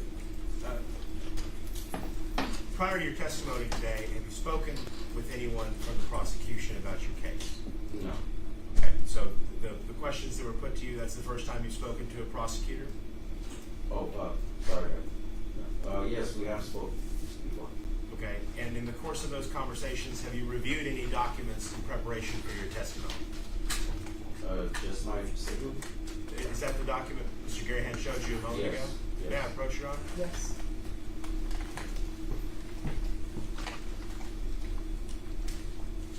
Okay. When was the last time you reviewed this? Today? Okay. This morning? Yes. Okay. And fair to say, this was written on the day that you saw these events that you testified to, right? Yes. And what you remembered back then was fresher in your memory than what you remember now, correct? Yes. And it's fair to say in State's Exhibit 5, marked for identification, you don't mention seeing anybody on the hood of that car on all fours, right? Not on all fours, but I did mention somebody on the hood. Yeah, right. You mentioned someone on the hood back on April 23rd, 2017, correct? But you don't, anywhere in your statement, say that you saw the gentleman on all fours, correct? No. And you spoke to police and would surprise you to learn they didn't write down anything about you seeing someone on all fours, correct? No, because they didn't ask if he was on all fours. They just said if he was on. I just said he was on the hood. If they asked if he was on all fours, then I would have said he was on all fours. It's fairly significant, wouldn't you think? Whether he's on all fours or he's standing up on it? Yeah, but he wasn't stomping. And you didn't see him stomping on the windshield of the car? I didn't see the stomping, no. Would it surprise you to learn that other people in the car did? Yeah. Well, let's just talk a little bit about your vantage point. You said that you were in which seat of the car? Passenger. Front passenger, Yes. right? And there are 3 people on the back bench of the car, right? Yes. And the person in the middle seat actually has a child on her lap, correct? Yes. So you're looking through all of that to see this altercation, right? Yes. You say that when you pulled back around to look at the gentleman that had fallen from the car on the pavement, that you saw marijuana in his mouth. Yes. And you saw a bag of marijuana next to it, correct? Yes. How large a bag? Wasn't that big? Okay. Size of my fist? Smaller, Maybe larger? a little smaller. A little smaller than the size of a fist? Okay. You never saw anyone shoving marijuana in the man's mouth, did you? No. And you, to be fair, you didn't see him eating the marijuana, right? Sorry? No. Okay. But somehow marijuana was in his mouth. Yes. Okay.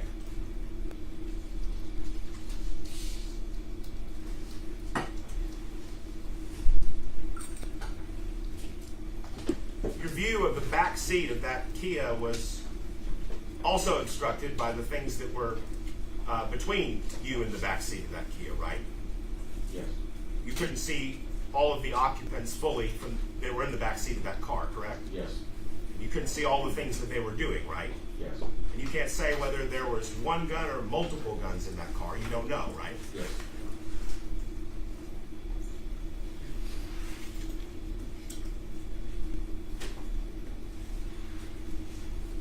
You recall telling a policeman that the person that you saw in the front seat might be an African American. No, I said he was. I didn't say mine. Okay. If an officer summarized you as saying that it might have been African American, that would be the officer's mistake, not yours? Yes.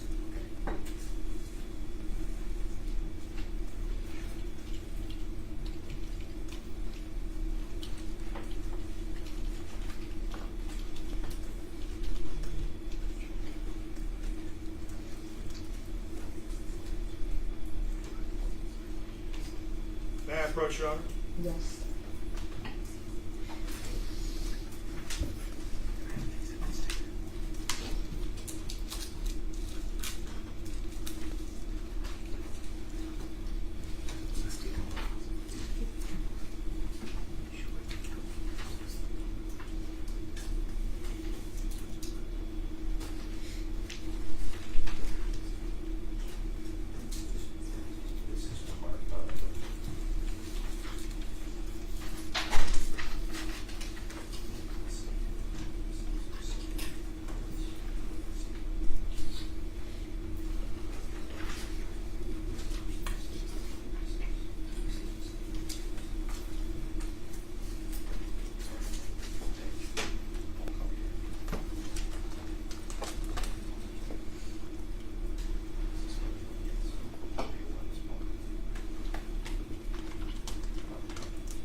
May I approach, Your Honor?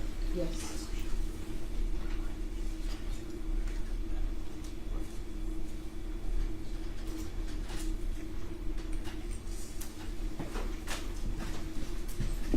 All right, sir, I'm going to show you what I marked solely for identification as defendants number 1. And that's you here, right? Paul Caballero? Yes. That's your date of birth right here? Yes. Okay.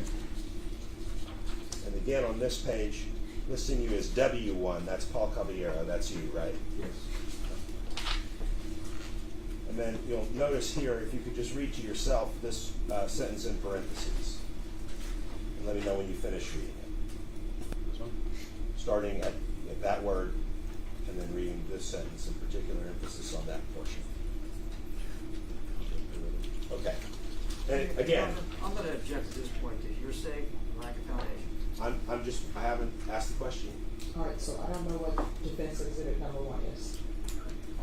It's a report that was generated summarizing the statements of Mr. Paul Caballero. I'm showing it to him to see if he is going to accept and adopt the statement that's made, or whether he's going to reject it. And Judge, not to this, he did not write this report. All right, if I could see defense exhibit number 1, please. And I can have parties approach. And page 3 specifically is what we're referring to, Your Honor.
These are my rules. Follow my rules. You're not allowed to discuss anything that you've heard so far in this case.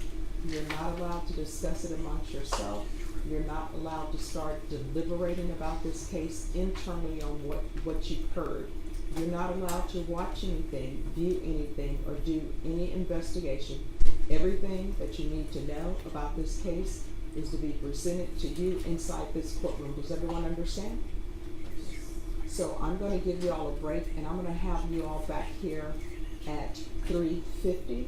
That'll give everyone a chance to have a break, all right? All right, everyone, please rise for the jurors.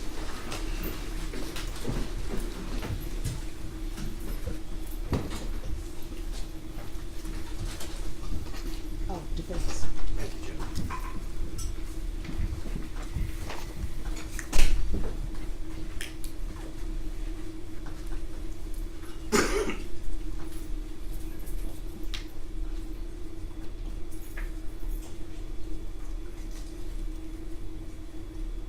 right, everyone, please be seated. I don't want to slow the process down. May I be excused to go to the bathroom? Oh, sure, I was gonna let you all ask your questions so I can make a ruling, but, I tell you what, attorneys, if you want to take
as Defendants 1.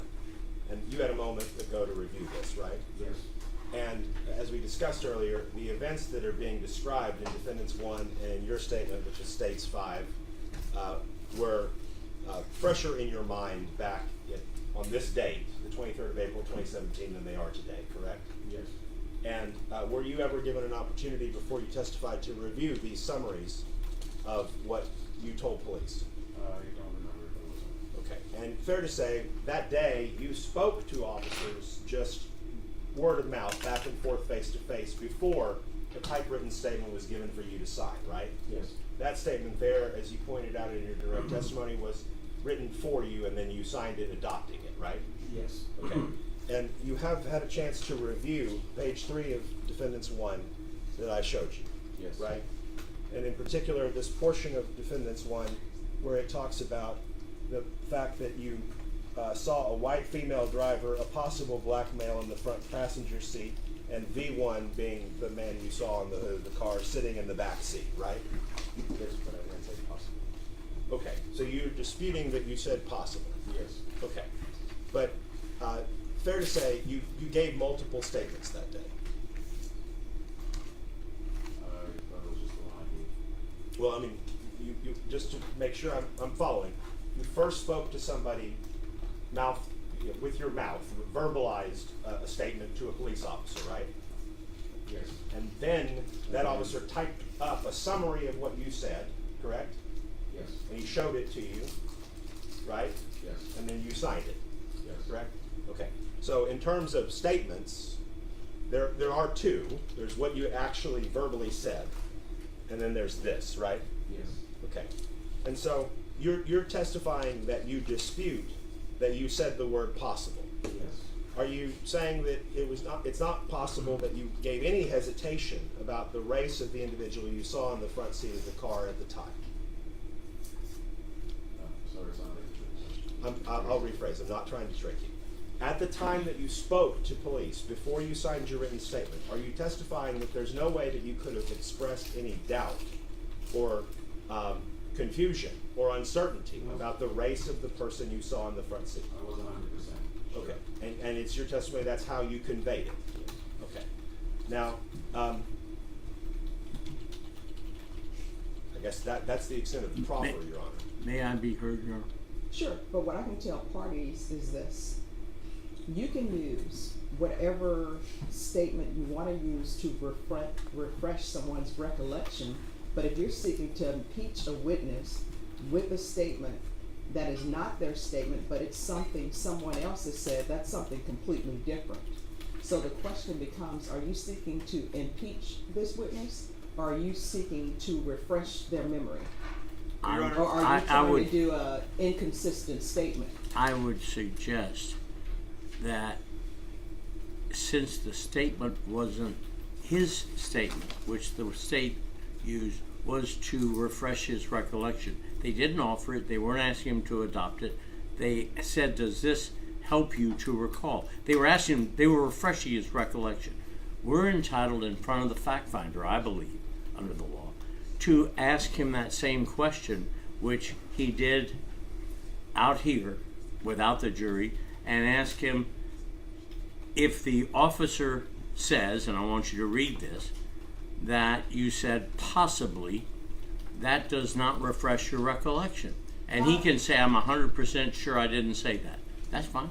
How is saying what the officer said not hearsay? It doesn't matter. You can refresh recollection with a nursery rhyme. No. This is what the court is saying. You can refresh anyone's recollection with whatever. And you can But ask the them if that does. Your Honor, if I can The answer question your becomes whether or not their recollection is refreshed. It doesn't appear to the court, and if I'm incorrect, let me know, it doesn't appear to the court that the defense is seeking to refresh his recollection.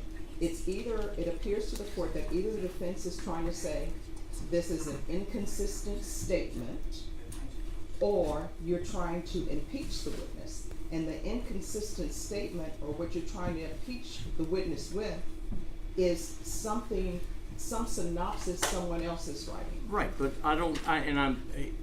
counsel is wants to be heard. He's But, and he's the one doing it, I understand. I'm just saying very quickly that we're entitled in front of the jury to ask him if that refreshes the direction in order to lay a predicate to impeach him with the officer. And then the officer can say, is this what the guy told you 7 years ago? That's all I'm saying. We're entitled to say, I don't, that doesn't refresh my recollection. Just like they ask him, does this refresh your recollection? This is what the court's ruling is. Okay, well, And hang on. before the hang on. court makes a No, ruling. stop. Sorry, John. All right, no problem. Well, let This is what the court is telling you. And I know sometimes people get lost in their own arguments, but I want everyone to internalize what I'm saying. You are allowed to refresh someone's recollection with whatever you want to refresh it with. So, defense exhibit number 1, you've shown it to the witness. The witness is able to review that. And then you can ask them if they reviewed it, do they understand it? And then you can ask your questions. But as far as saying through this witness what some other officer said to him, that's hearsay.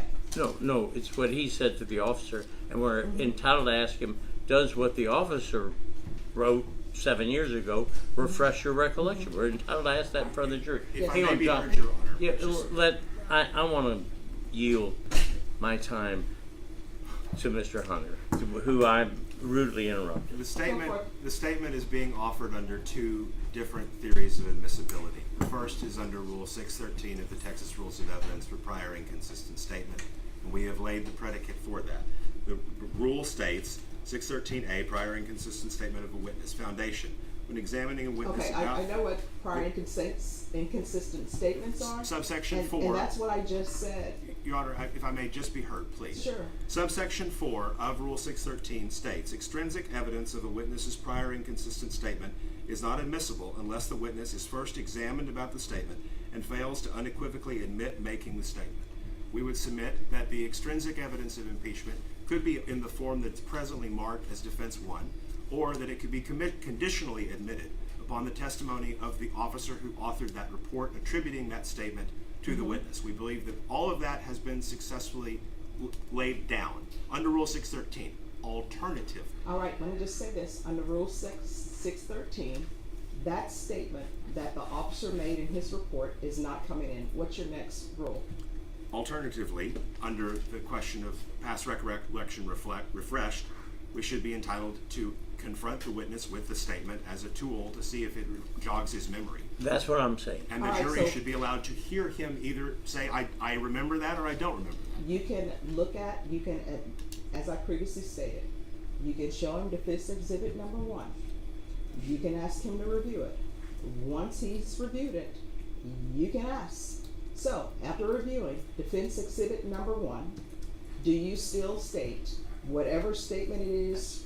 Do you still state that you said the person was African American? Possibly. That's either yes or no, or if you want to say, do you still say the person was possibly African American? That's either yes or no. But my ruling, hopefully it's clear.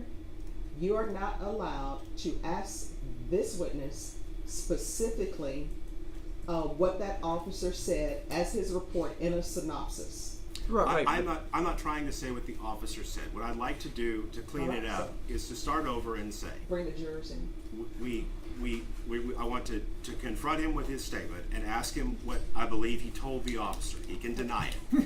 I want to show him. All right, so I'm telling You can laugh, but that's the way that the He's rule talking, operates. Judge, just if I could be heard, because defense counsels have been talking for the last half That's hour. correct. So my question is, Your Honor, one, they're going from a statement and a report by an officer.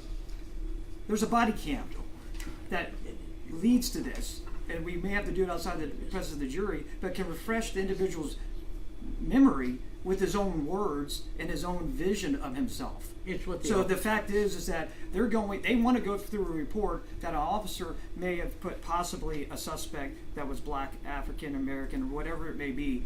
That's a statement by another individual. It's hearsay. They're trying to backdoor it by saying it's a statement of this individual, and that is incorrect. We're not trying to offer the statement.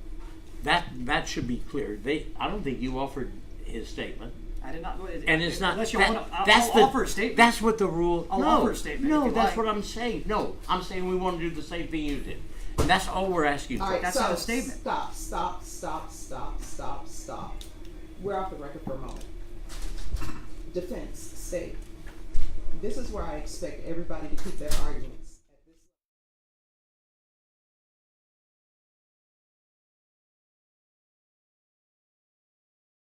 I know sometimes people don't agree with my ruling, but you know, if people don't agree with my ruling, you don't agree with my I ruling. gave a speech about Yeah, that. but thank you. But this is my ruling. So what I am telling everyone, so it is clear. One, you can show defense exhibit number 1 to the witness. Maybe it will refresh his recollection to something else, or maybe not. Number 2, you are not allowed to say what that officer said in his report. The only thing that you can ask this witness as it relates to that, since it appears that the sticking point for both parties is whether he said he was possibly African American or 100% African American. That is correct. You can ask this witness, review defense exhibit number 1. Does that refresh your recollection as to whether you stated the person was possibly African American or African American? That's it. You're not allowed to That's all we put want. before this jury. That's all you want? Yeah. There we go. Well, see, if people would just listen to me and internalize, but, you know, people want to stay rules. But I was okay. listening and I failed to internalize. All right, thank you. My apologies. Let's bring the jurors in. Your Honor, Mr. Goldstein is correct, that that's how we'll proceed. I do want my exception noted, I believe under 613-4, that the extrinsic evidence. That's been overruled. Would be admitted. I understand, and so I want the court to note my exception, and I'm offering for the purposes of the record, defendants 1 as a bill of exception in light of the court's ruling. All right, thank you. Let's bring the jurors in. All right, for the jury?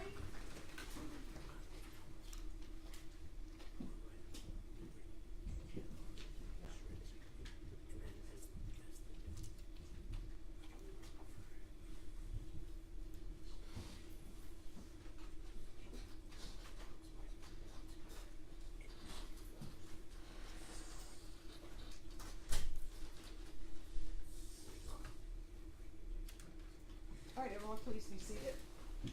All right, defense, you may proceed. Mr. Caballero, just to be clear, do you recall on the 23rd of April 2017 telling someone from law enforcement that it was a possible African American? No. Okay. Would it surprise you if someone noted that somewhere? Yes. Okay. Now, I want to get back to a couple of other things.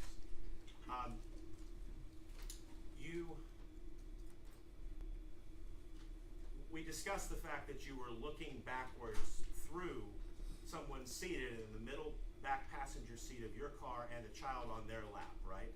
Yes. And that you were looking at the car directly behind you, correct? Yes. And so, from that vantage point, obviously the people in your own car are going to be blocking some of the things you'd otherwise have been able to see. You'd agree with that? No, because it wasn't that much of a blockage. Actually, it's real short, so when it comes to the back seat of my window, it was as clear. Okay. Like I can see. But you would agree that there are some things you just don't know, like whether Yes. there was one gun or many guns, for Yes. example? Yes. How the marijuana got in the man's mouth or on his person? Yes. You just don't know those things. Don't know. Whether, and you don't know whether those could have been seen at a different vantage point, or they just weren't knowable by anybody, right? Let me rephrase the question. Let me back up. You also were outside of your vehicle, right? Yes.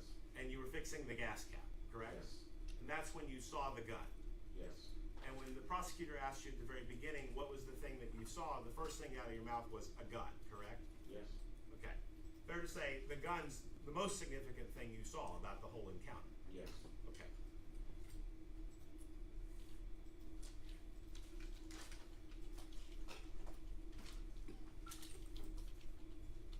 You said that that gun was silver, right? Yes. You said that the individual that you saw in the front seat had short hair, very short hair, correct? Would it Yes. refresh your recollection to recall your statement that you adopted on the 23rd of April 2027, Yes. or 17? Yes. Is that in front of you? Yes. can you review it to yourself briefly and tell me if you noted the length of the hair of the person you saw? Real short hair? That you told the officer real short hair. Yes. Okay. And again, in that same document, you never notated that, you never said anything there about being on all fours when the man was on the hood, right? No. And you said that no one asked you that question, right? Yes, I just said he was on the foot of the car. And to be fair, you didn't tell them at the time, no, go back and rewrite the statement, he was on all fours. You didn't do that at the time. No. You didn't describe anybody as being Hispanic or Mexican, correct? Yeah, the person in the backseat was Hispanic. Okay.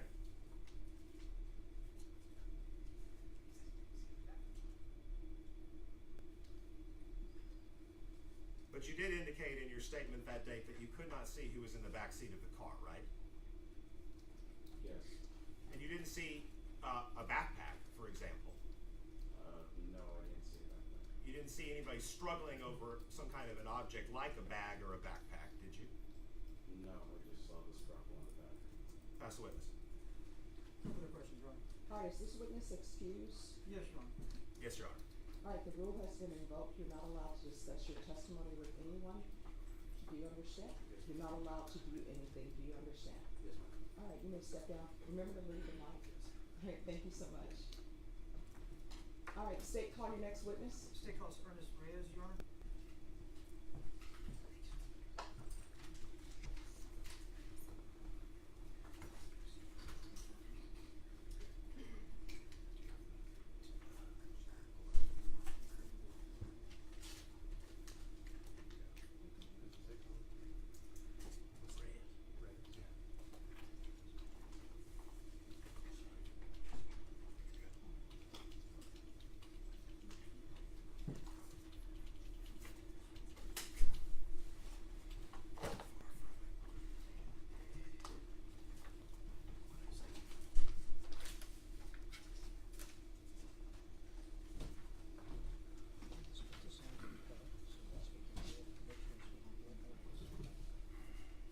Could you raise your right hand for me? Oh, no problem. Do you solemnly swear or affirm the testimony you give will be the truth and nothing but the truth, so help you God? All right, you can lower your hand. You'll make sure you keep your voice up so that the jurors can hear. You'll state your name for the record and spell your last name. Hello, I'm Ernest Reyes, R-E-Y-E-S. All right, state your name, proceed. Thank you. Mr. Reyes, good voice. You have a voice that travels, so I appreciate that. So if you don't mind, keep that up, all right? Sir, I'm going to go ahead and jump right in and ask you, on April 23rd, 2017, were you traveling with some family and friends? Oh, yes, correct. I'm sorry, Your Honor, if we could approach briefly. Sure.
Ladies and gentlemen, what I can tell you is usually when people testify, they don't have masks on, but one of the witnesses, you know, is ill and has some illness, so everyone is just trying to, make sure that they are protected against any illness they may have.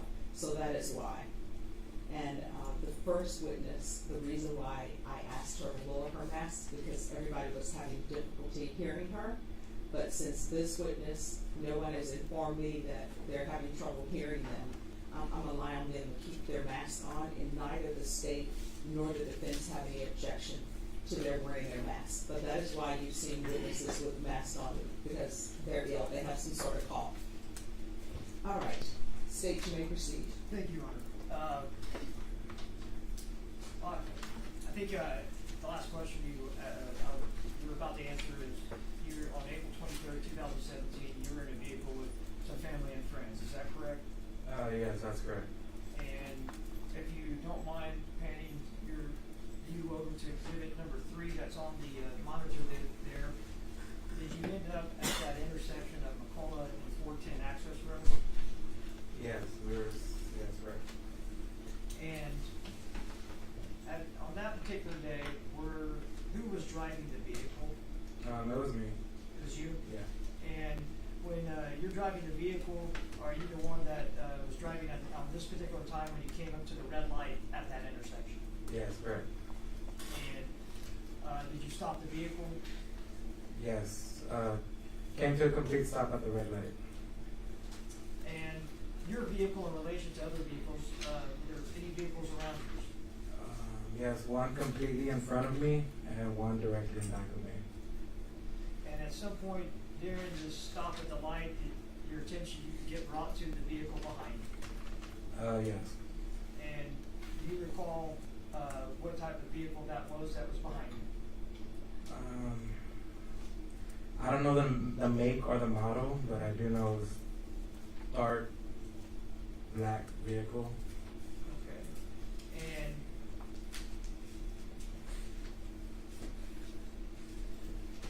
what brought your attention to that vehicle behind you? A person that was in the vehicle with me was notified that. Objection, hearsay, confrontation. Same. Let me ask you this. At some point you looked at the vehicle behind you, is that correct? Yes, correct. How did you look at that vehicle behind you? Directly through my rear view mirror. Did you use any other mirrors or devices to look at that vehicle behind you? I would switch from my rear view, from the side mirrors. So, but it was mainly through the rear view.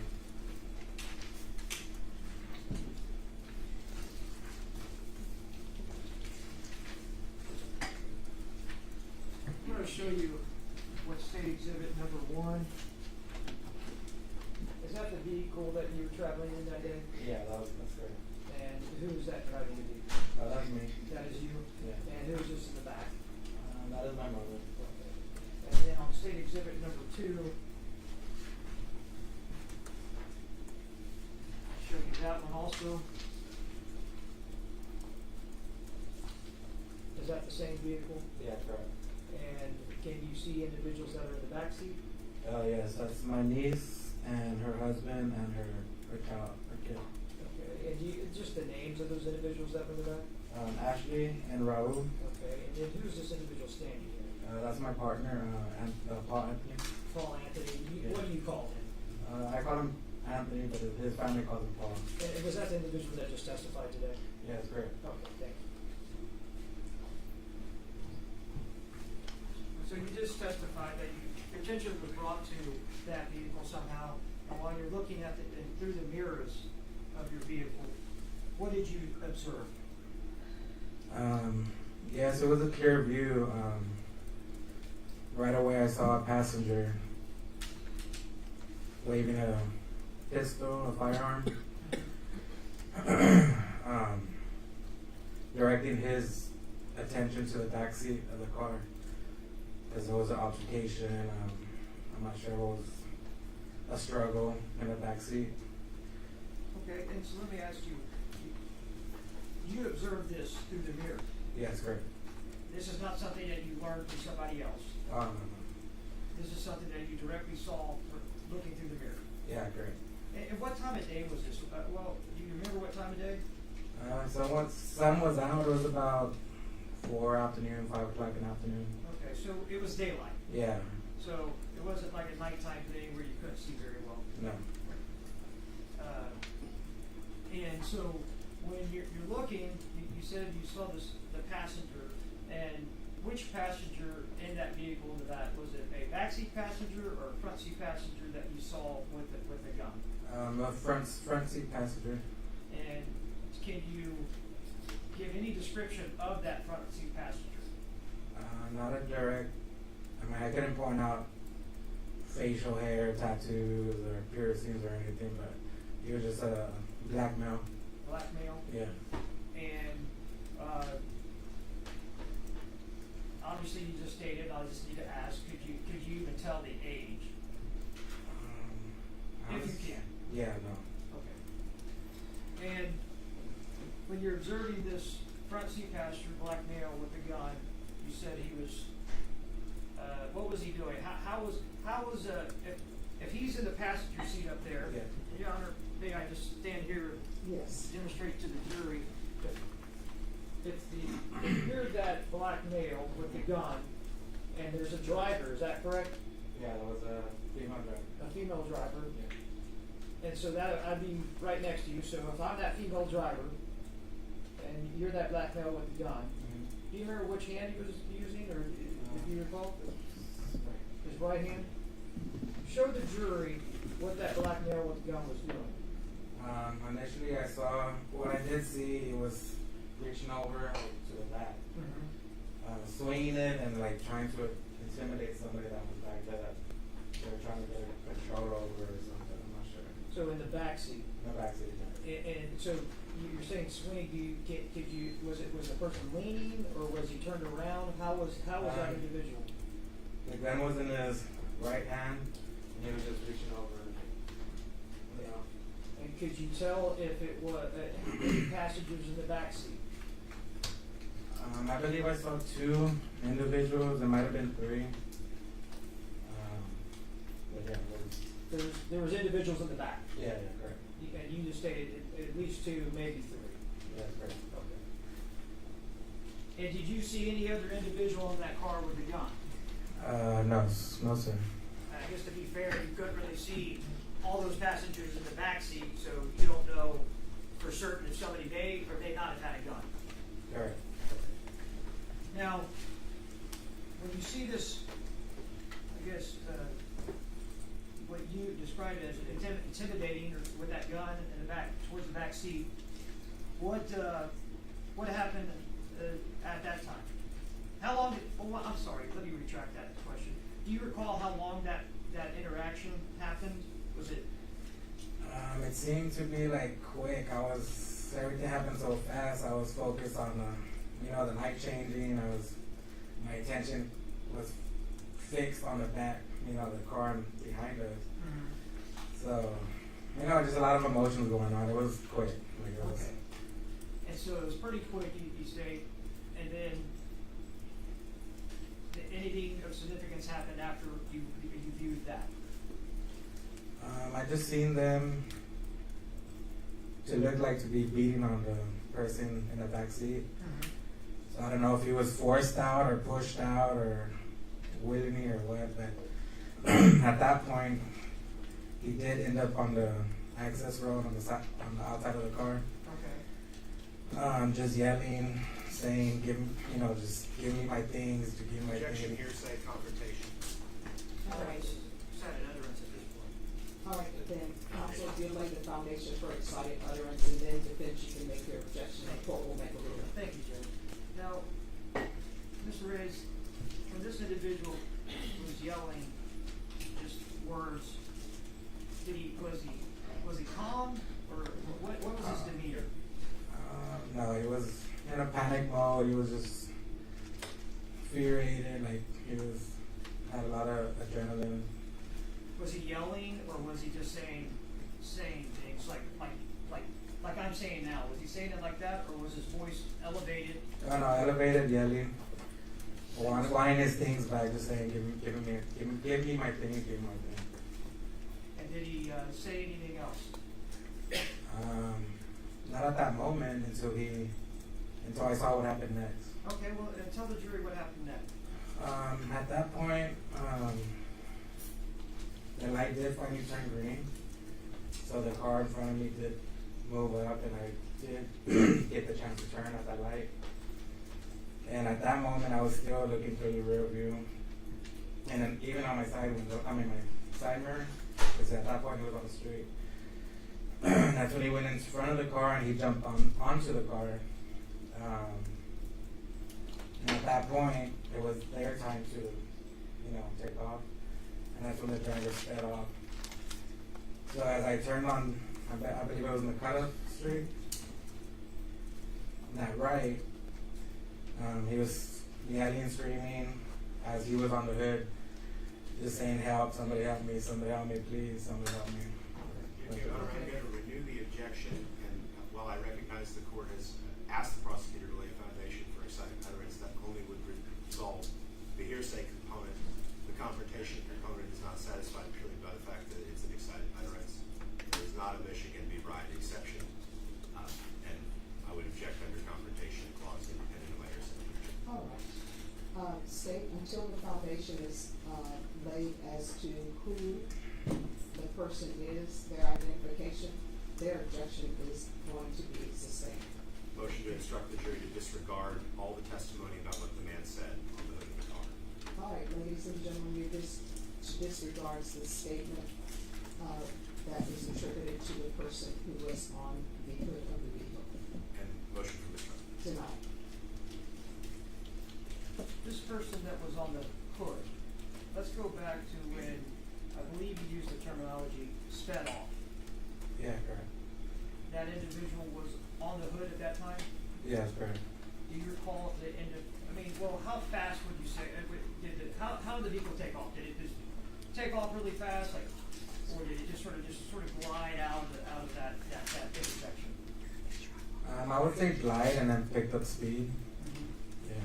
Was the individual standing on the hood, or how were they on the hood? No, at that moment he was holding on to not lose his balance or fall off the side, so he was holding on to I guess where the windshield is at. Yeah, he was holding. He was holding on. Okay. And so now, when you take a ride on McCullough, where do you go from there? I continue straight, and then there's like a shopping center, and then I take a quick left into the shopping parking lot. And that's a quick left, and that would be, you took a right on McCullough, and then you took a left into this parking lot here? Yeah, correct. And then at that point, when you're in this parking lot, where did you drive to?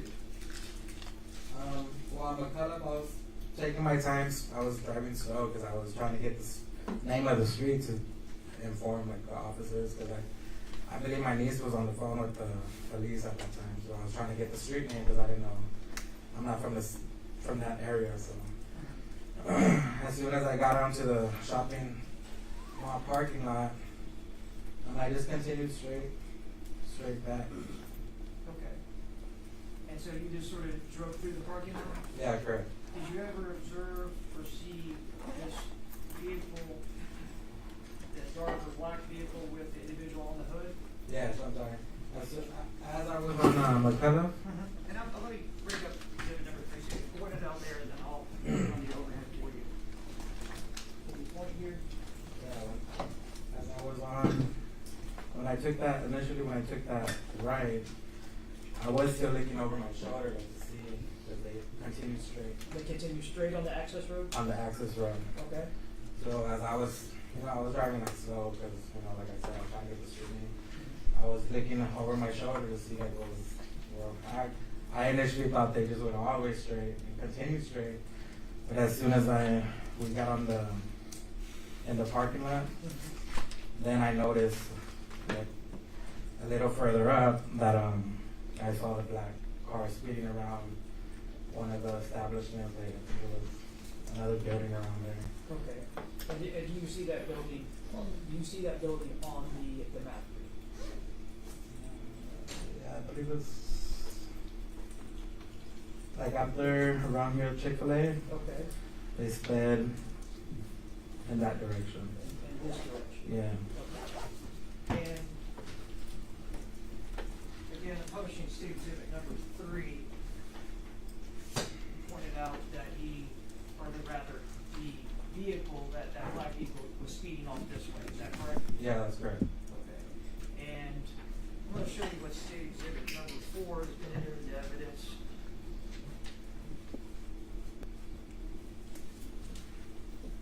Can you identify that vehicle that's in that photo? Yeah, that's my vehicle right there. That's your vehicle? Yeah. And so this is the vehicle, this is behind the Chick-fil-A, is that correct? Yeah, correct. That's state exhibit number 4.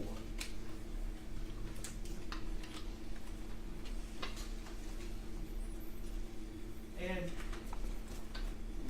did you hear anything when you were in that parking lot?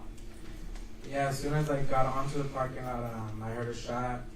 Could have been 2 shots, but I know I heard a gunshot. You heard a gunshot or gunshots? I would say gunshots. Okay. And did y'all ever stop? After I initially went around the parking lot, I think I took a little circle around. That's when we saw the victim on the parking lot of Chick-fil-A. So I did pull over, and then my family members ran to give him aid to see if he needed help. Or Now, this person that you classified as a victim that's on the ground, is that the same individual that you had seen on that hood of that vehicle? yeah, that's correct. And so is that the individual that was yelling at that intersection? Is that correct? Yeah, that's correct. And was it also that same individual that was yelling on the hood as it sped off? Yeah, that's correct. And what did that individual say? Objection, hearsay, confrontation. Your Honor, this time you have to Just asked and identify. answered. Alright, so, Ask and answer. everyone, you can remain seated when you make your objections. That makes it easy for the court reporter to hear. And defense, what is your objection? Well, same objection as before, Your Honor, and I don't think they've laid any additional foundation for what the court has indicated is consent. Alright, and state? The state would be arguing with 1, he's been identified. 2 is the individual that's deceased. And 3, it's a dying declaration. This is an individual that is actually subsequently dies in that parking lot. Alright, with regards to dying declaration, Yes, Your Honor, dying declaration is also not an exception to confrontation. There's an additional finding that the court would need to make, and if that kind of an issue needs to be addressed, I would request that we have a hearing outside the presence. alright, ladies and gentlemen, you can step outside for a moment, please. Remember my previous instructions. All right, to agree?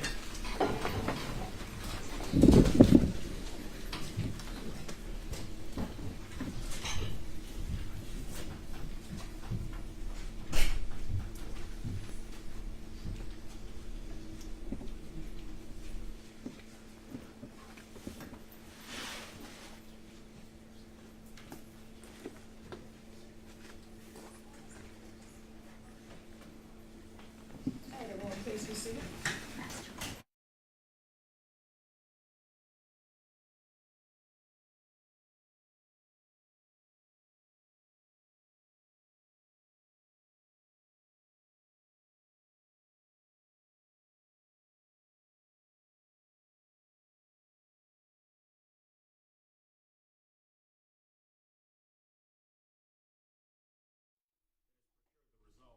And frankly, I think that that's an inappropriate finding to be made in a murder trial, when that is the solely The finding contested I make issue will of be fact. the finding I make.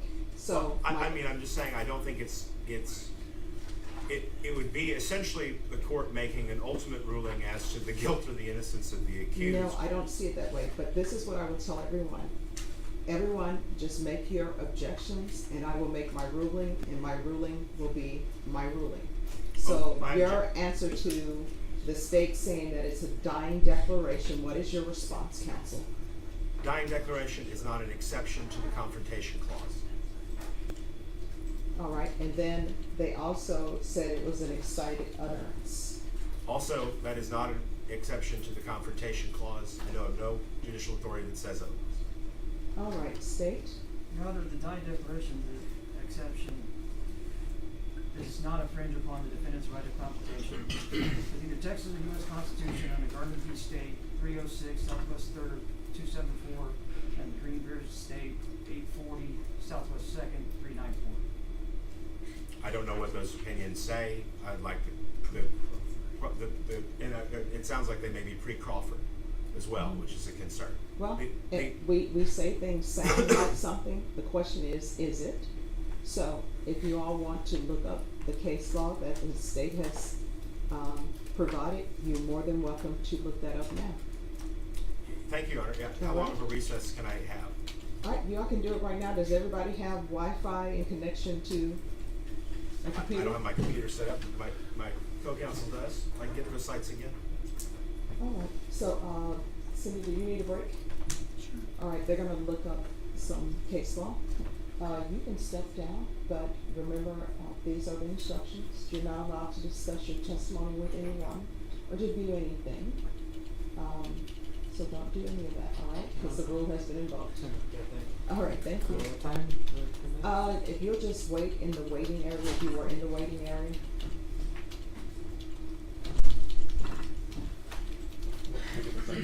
Okay, Jason, the sites. You ready? Yeah. Yep. 306 Southwest 3rd 274 and 840 Southwest 2nd 394.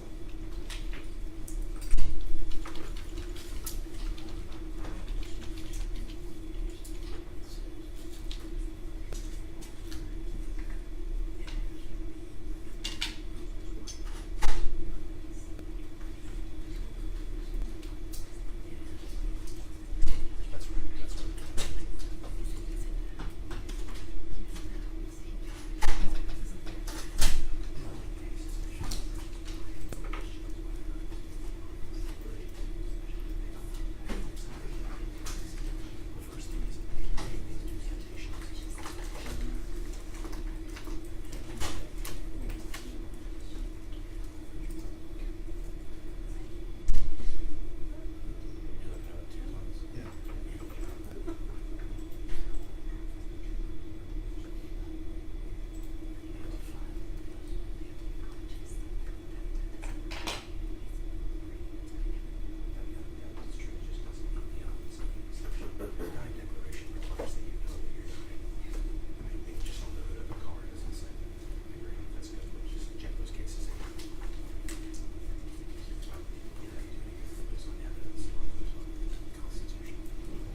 All right, I'll be right back. I need to see if someone can teach my class tonight. All right, thank you.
rise. All right, everyone, please be seated. Any other objections? Your Honor, the objections are the same. We'll just sort of take in turn some of the things that the prosecution has thrown out here.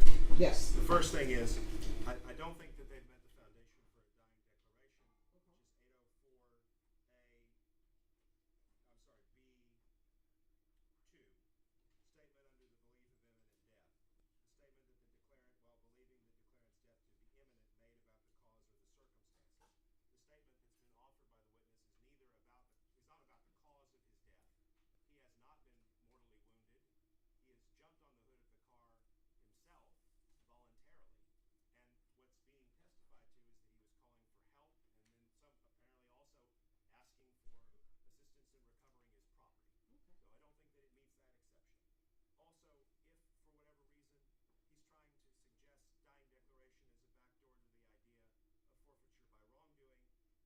exception. Also, if for whatever reason he's trying to suggest dying declaration as a backdoor to the idea of forfeiture by wrongdoing, I'd call the court's attention to Giles versus California, 554 United States 553 from 2008, where the court said it's not sufficient that the declarant is being killed by the defendant.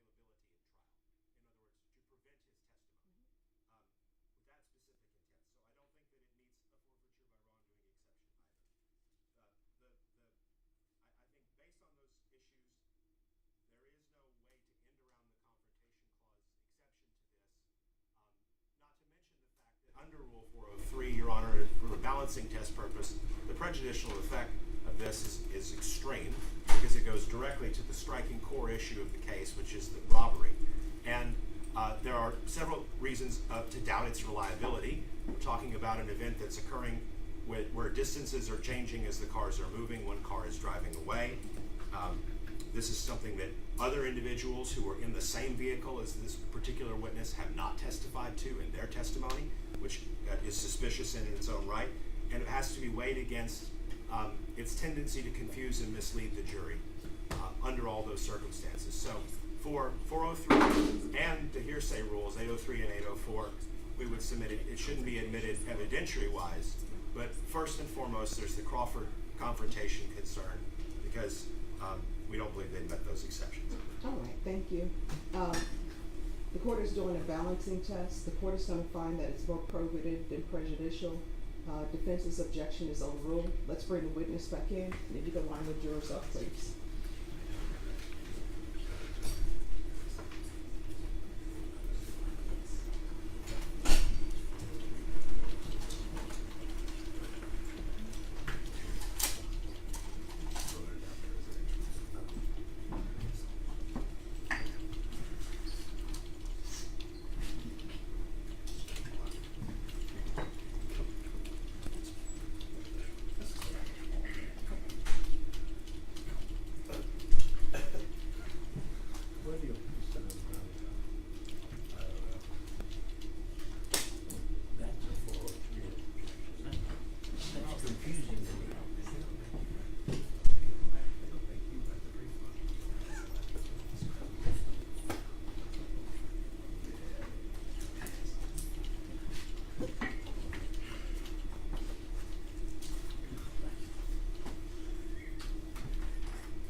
All rise for the jury.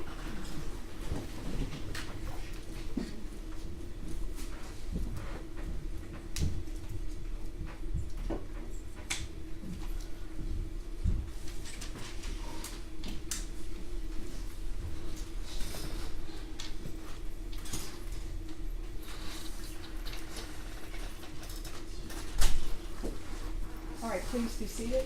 State you may continue as your witness. Thank you, Judge.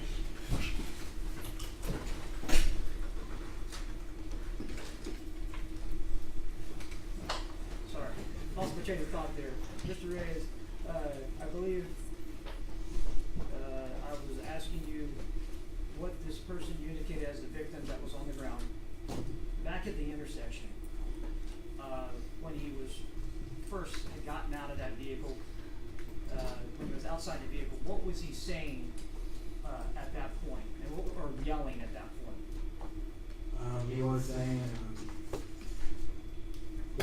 saying, give me my things. Just give me my things, just give me my things.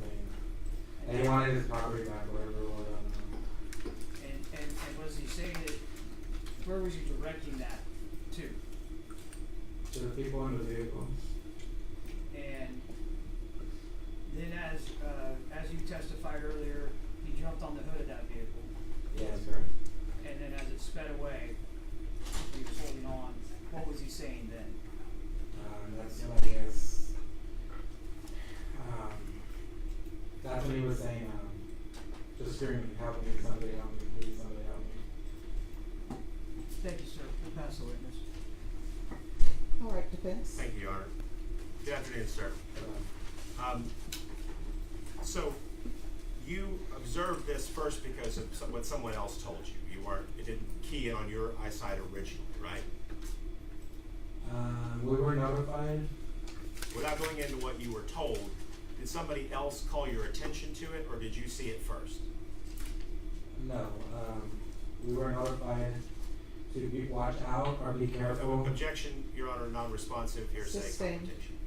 If court could just instruct him to answer my question, did someone else point it out to him, or did he see it first? All right. They pointed it out to me. Okay, and then you saw it in the rear view mirror? Yes, that's when I. Was it your side rear view mirror, or was it your rear view mirror in the passenger compartment of your car? The top rear view mirror. Okay, and so looking back there, you also saw the people that were in the back seat of your car, right? Yeah, of course. Okay, and so you said that you saw someone in the front seat, and then you made a motion like this. Do you recall doing that with Mr. Garahan a moment ago? Yes, good. They were holding a gun, you saw a gun, and they made a motion like that. Yeah, that's when I saw the pistol. Okay. Because he was they were waving it around me. So help me, just for the sake of the record, this and that don't really come across very well for the court reporter, so just tell me if you disagree with this description of what you did. You're holding your hand like you were holding a gun in your right hand, and you made a motion where you sort of brought that arm up, and your hand sort of landed on your shoulder as though you were going to toss the gun behind your back. That's kind of what it looked like as you were doing it. Do you agree with that's what you were trying to do? No. Okay. The person in the passenger side, like reached over there. He turned his body. He fully turned his body, and he was like waving the pistol to the back. Was he wearing a seatbelt? I assume no, because he was. You reaching assume no? over. Is that what you said? If you know, I don't want you to answer a question if you don't know the answer. Yes or no? Do you know whether he was wearing a seatbelt? No, he wasn't. He wasn't wearing a seatbelt. No. Okay. Now, this was what, 7.5 years ago? Correct. And out of curiosity, have you spoken with the prosecutors at any point in getting ready for this trial since this incident happened? Initially, when they called me in, When was that? saying, to be here, it went over. When did they call you? I believe I'm not sure the exact date, but it was about 3 weeks ago, I believe. Okay. Did you come physically into the courthouse or to the DA's office to meet with them? Yeah.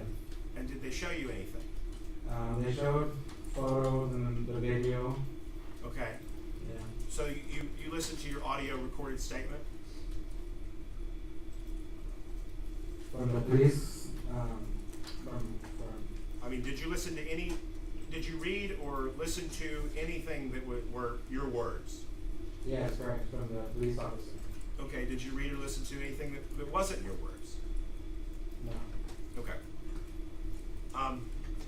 Now, I want to get back to this issue with the motion that he made and the motion that you were gesturing to the jury. Okay, you say his seatbelt was on. So, in terms of the torso of his body, was his belly button? Judge, I'm just going to object that mischaracterization of the testimony given. All right, if you can ask your question. Did you testify that the seatbelt was on a moment ago? No, I would say it was off. Okay, the seatbelt was off. Off, yeah, correct. Okay. Was his belly button facing towards your car, or was it facing the other direction, towards the back seat? To the side. So the belly button would have been facing the driver?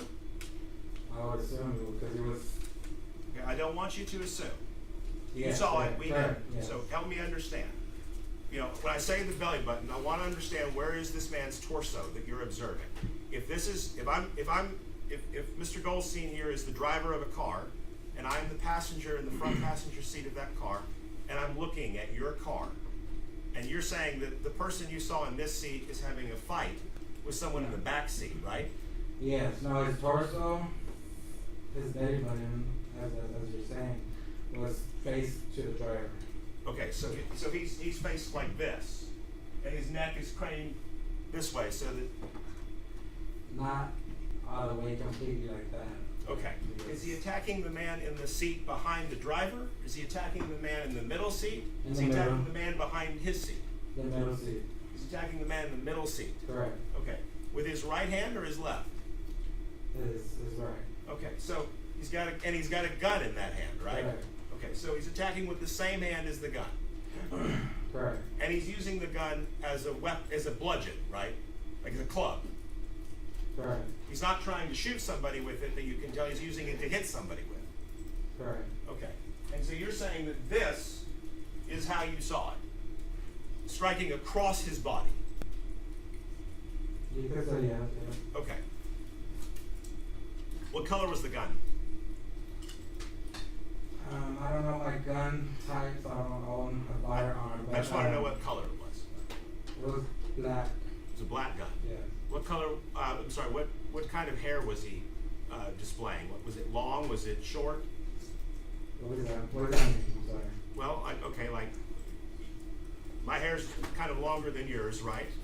I couldn't give you a full description of the person, like I said before. Like I didn't know if they had piercings, tattoos, long hair, short hair. The gun I was just something. know, yeah, I just know he was a black male in the passenger. Okay. Fair to say the gun probably plays a bigger role in your memory than what his face looked like. I was fixed on everything going on. I was fixed on everything that was going on. So I was not just fixed on him. I was The whole situation. exactly. Okay. You don't remember if there were 2 or 3 people in the back seat, correct? On those two, but it could have been 3. Okay. You don't know if there were any other guns in the car or not. You didn't see any. No. But you're not saying that there couldn't have been, right? Correct. Did you see anyone struggling over any belongings, a bag, a backpack, anything like that? Yes, individual in the back seat. Okay. You never told the police that, though, did you? I'm not sure. Okay. I'm not sure it's been so long ago. Well, you said 3 weeks ago you reviewed your video, right? Yeah. That Correct. wasn't so long ago, was it? But as I go along, like memory comes back. Oh, okay. We're not talking about that question. What I'm asking you is, when you spoke to the police officers in 2017, your memory was fresher then than it is now, right? Yeah, of course. Did you tell the police at that time that you saw a struggle over a bag? I didn't say a bag. I said there was a struggle in the back seat. I didn't say a bag. Okay, that's what I'm asking. Is like, did you see contents of a bag? No. Okay.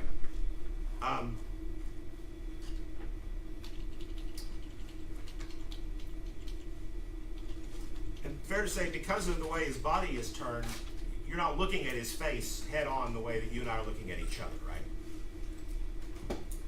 Yes, correct. You're looking at him in profile. Yeah, correct. Okay.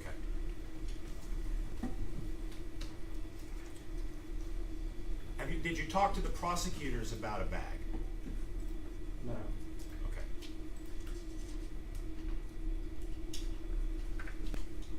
Now, to be clear, you did not see him get shot, correct? Yes, that's correct. I did. You all were way past the Chick-fil-A in the parking lot of the other businesses in that strip mall when you heard the gunshot. Yeah, I was making my way into the parking lot when we heard the shot. And you and the other people in your car talked about what each of you saw before you spoke with police, right? No. I mean, I gave my personal, what I saw and heard. That's what I gave. Did you speak with Mr. Caballero about what you saw before the police arrived? We talked about what had occurred that day, but That's what I'm asking. Did you and the other people in your car that day Oh, yeah, talk sure. about what you saw before Yeah, you correct. spoke to police? yeah. Okay. So some of what you have testified to today may be, your memory may be impacted by what other people say they saw. Would that be fair?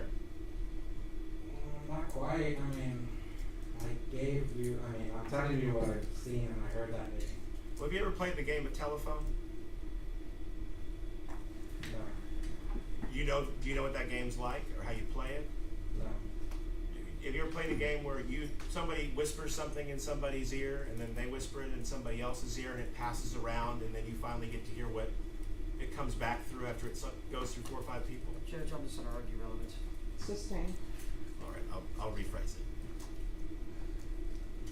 Everybody in that car had a slightly different angle on what they saw, right? Because they're sitting in different places, Yeah, sure. okay? And so you don't know exactly what, for instance, Ashley saw or what Mr. Caballero saw that maybe you did see or maybe didn't see, right? Yeah. And you don't know what they heard or didn't hear Yeah. comparatively, right? Correct. What you do know is that all of you talked about what each of you saw and heard after the fact, right? Correct. Okay. And there were 3 adults and 1 child in the back seat of the car? Correct. Okay.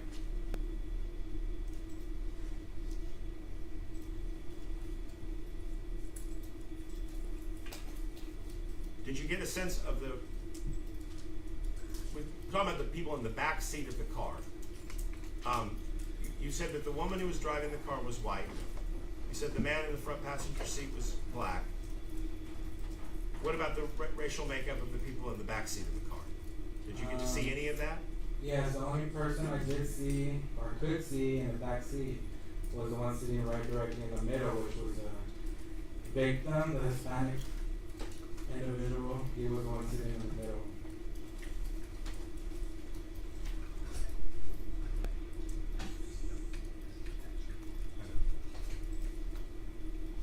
Pass the witness. State. No question, Judge. All right, is this witness excused or subject for recall? Excuse my statement. Excused by the defense. The rule has been invoked. You're not allowed to discuss your testimony with anyone or watch anything while the trial is proceeding. Do you understand? Yeah. All right, thank you. You may step down. Be sure to leave the microphone behind. Thank you. State, call your next witness. The state calls Elaine Hester Rogers.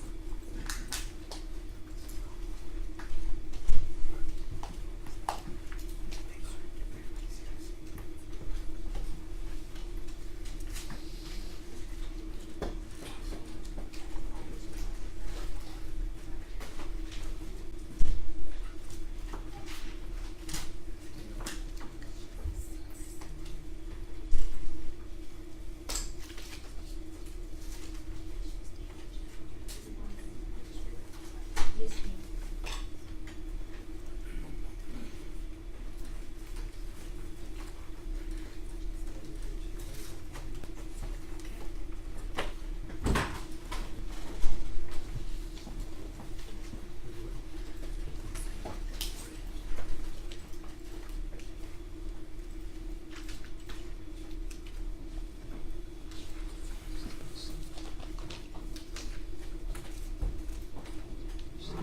You see that little mic, this thing right here? Yeah. Grab that and just put it on the collar of your shirt. That's where the court reporter will be able to hear you. And then this is a microphone for all the courtroom. You speak into that, please, okay? Okay, like this. Yes. Very good. Could you raise your right hand for me? Do you solemnly swear or affirm the testimony you give will be the truth and nothing but the truth, so help you God? Yes, ma'am. All right, you can lower your hand. Just make sure you keep your voice up so everyone can hear. And if you could state your name for the record and spell your last name, please. My name is Hester E. Rogers. My last name is spelled R-O-G-E-R-S. All right, state, you may proceed. Thank you, Judge. Ms. Rogers, how old are you currently? I will be 58 this July. Okay. And where were you born? I was born in Elizabethtown, Kentucky. Okay. And do you currently live in San Antonio, Texas? No ma'am, I currently reside in Crescent Valley, Nevada. Okay. And did you used to live in San Antonio, Texas? Yes, ma'am. Okay. About how long did you live in San Antonio, Texas? It varies. Throughout my whole life, I have moved down here. It's been 5 years or more each time that I lived in San Antonio. Okay. Now I want to talk to you about April 23rd, 2017. So we've spoken about the case via Zoom, correct?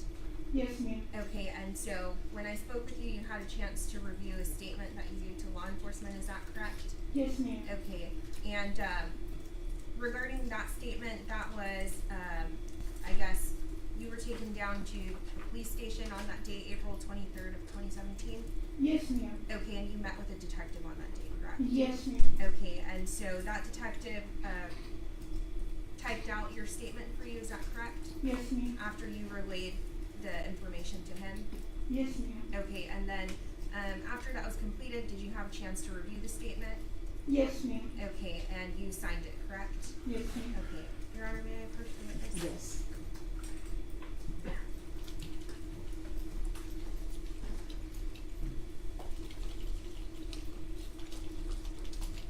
And, there's been some mention, this happened back in 2017, so would this statement help refresh your memory at any given point if you needed to refer to it? Yes, ma'am. Okay.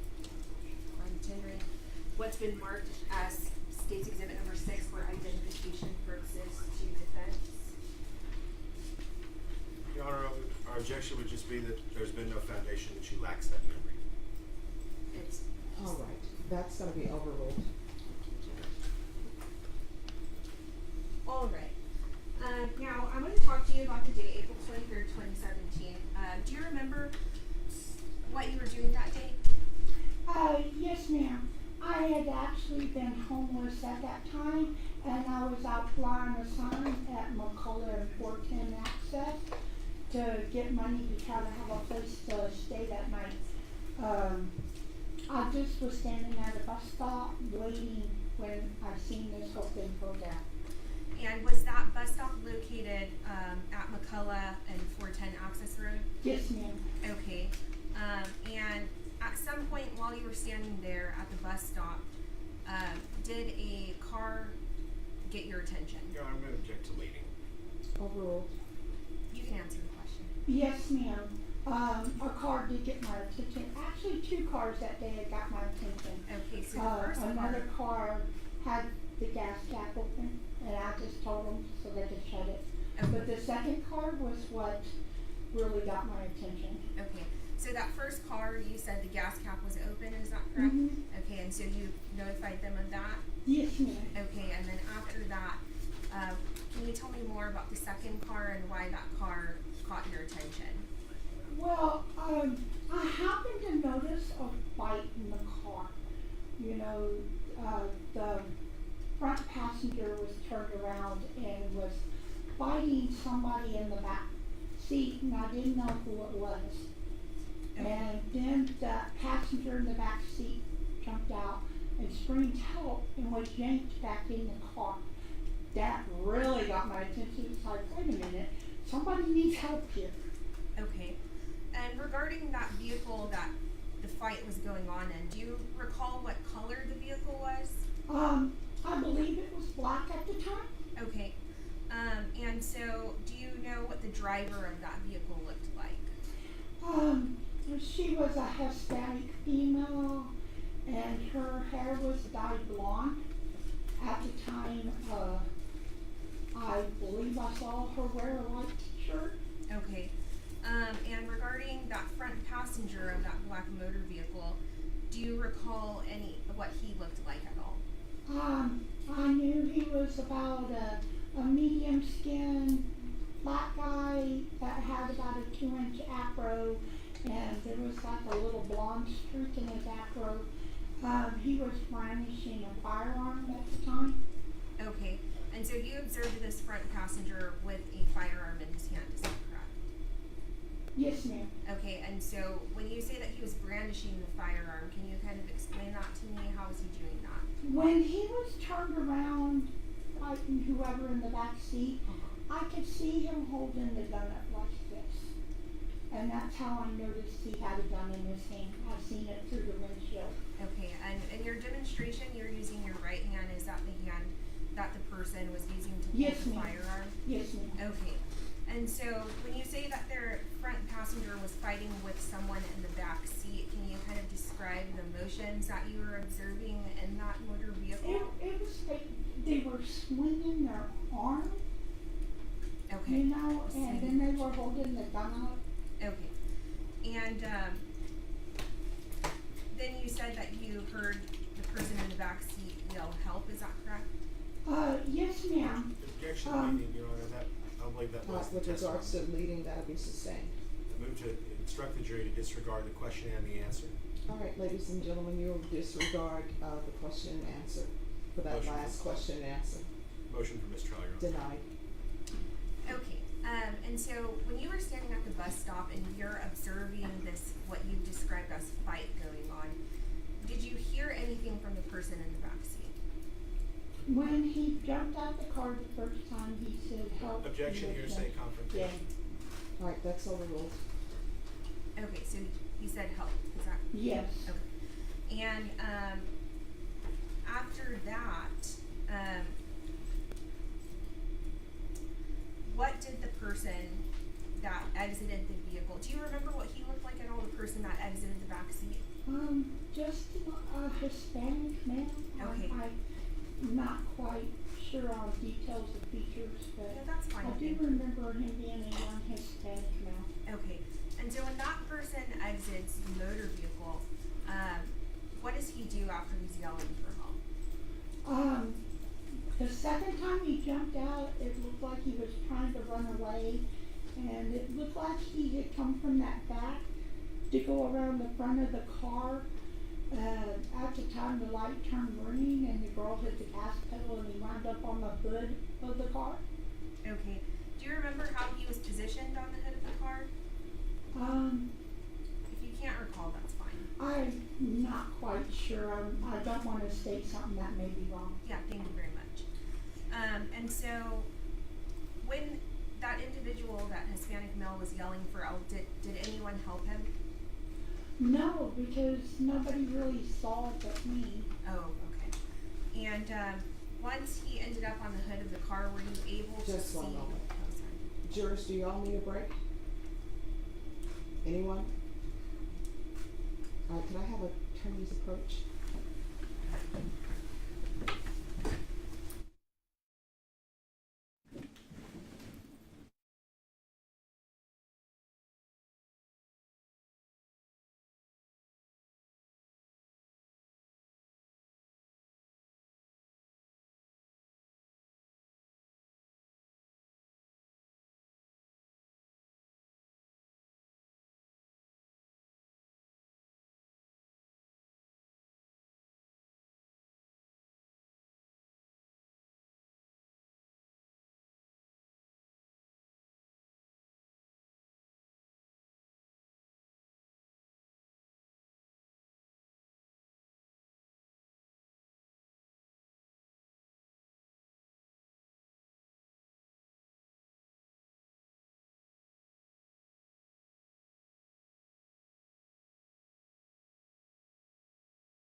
And so, were you able to see where that black motor vehicle went after the light turns green and that Hispanic male's on the hood of the car? Yes, ma'am. It pulled into a parking lot that Chick-fil-A was in. Okay. And so, once you see that black motor vehicle turn off into the Chick-fil-A parking lot, did you hear anything at that point? Yes, ma'am. That's when I heard 2 gunshots. Okay.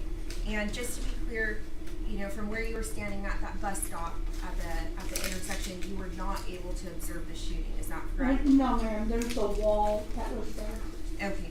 And that day, did you make contact with police on that day?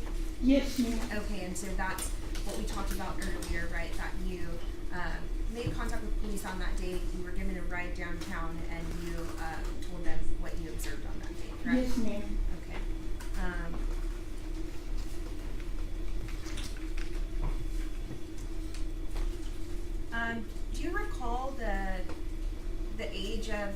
driver and the passenger? All of them looked kind of young, at least between 18 and 21. They were really young.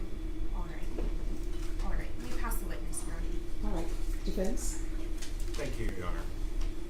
Good afternoon, Ms. Rogers. How are you? Okay, and how are you? I'm well, thank you. I just have a few questions for you.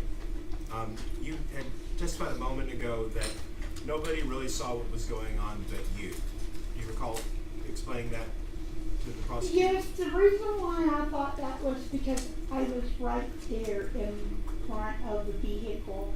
I was like maybe 20, 25 feet from the vehicle, and everybody else that witnessed it, besides the cars around them, were over in a hotel parking lot at least. I can't even guesstimate, further than 100 feet from the vehicle. You, fair to say you didn't see anybody from any other vehicle come to their aid? No. You mentioned that you saw another vehicle that day that had a gas cap that was open. Yes, sir.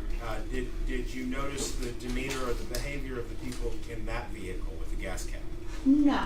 Okay. I didn't pay attention. I just let them know that. Okay. You said that there were 2 Hispanic males in the back seat? I believe so. Okay. And just to be clear, you described the individual that you saw in the front seat as having an afro about 2 inches in length, right? Yes. And that there was a white or blonde streak on the left side of the man's head? Yes. Okay. I just want to, for vantage point's sake, are you, you're on the curb of the curb that would be next to the access road, right? Yes, sir. I was actually at the bus stop right there. Okay. Because once you pass the light, you go up the access road. So I was right there at the bus stop. Okay. And so from that point, you said you were flying your sign. Is that on the passenger side of this vehicle or the driver's side of this vehicle? Passenger side. Okay. So let's just say that I'm sitting at that bus stop and I'm observing this. Is the passenger's side car door, the front passenger side car door, directly in front of your field of view, or is it slightly off to this side or this side? I would say it was slightly off to this side. To the left. Yes. Okay. So I was standing there able to face it, but it was one car back from where I was at. one car back from where you were Yes. at. So would you say that what you were observing, you were looking at through the front windshield of that car or the side The windshield? front windshield. Okay. And again, you said a blonde or white streak in the man's hair. Yes, sir. Okay. You also indicated that the man was holding a gun and you made a gesture, but I just want to get a sense, where was the gun barrel pointed when you saw the man holding the gun? Straight up. Straight up? Yes. Okay. Did you ever see it pointed at anyone in the car? Not in the car. Outside the car, he pointed it outside, but not in the car. Okay. And when you indicated that there was, fighting and swinging of arms, you made a gesture that looked to me like maybe you were indicating that a different arm was used for the punch or the swinging Yes. with the gun. Is that right? Yes, sir. Okay, so you don't think the gun was being held in the hand that was doing the swinging? No. Okay. You indicated that the gun was gunmetal gray? That I remember. Okay. Yes. And you believed it was a 9mm? Yes. Okay. Do you have any experience with firearms? Not really, my brother owned a 45, my cousin owned a 40, not really, just what I've seen they have. Okay, and based on that, just sort of anecdotal experience, it didn't look like a 45 or a 40 to you, it looked like a 9. Yes. Okay. So you know enough to know what a 9mm is? Yes. Okay.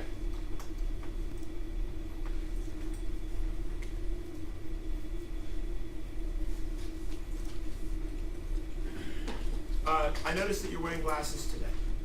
Yes, sir. Were you wearing glasses on that day as well? Or did you? I believe I was. I've been wearing glasses for a long time, since my 40s.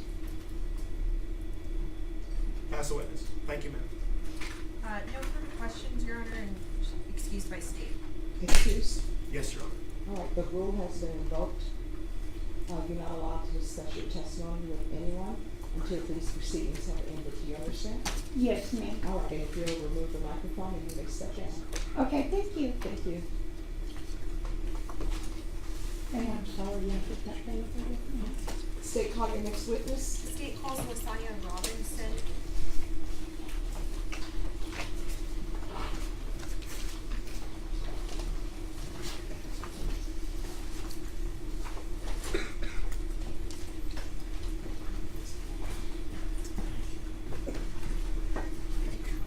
Thank you.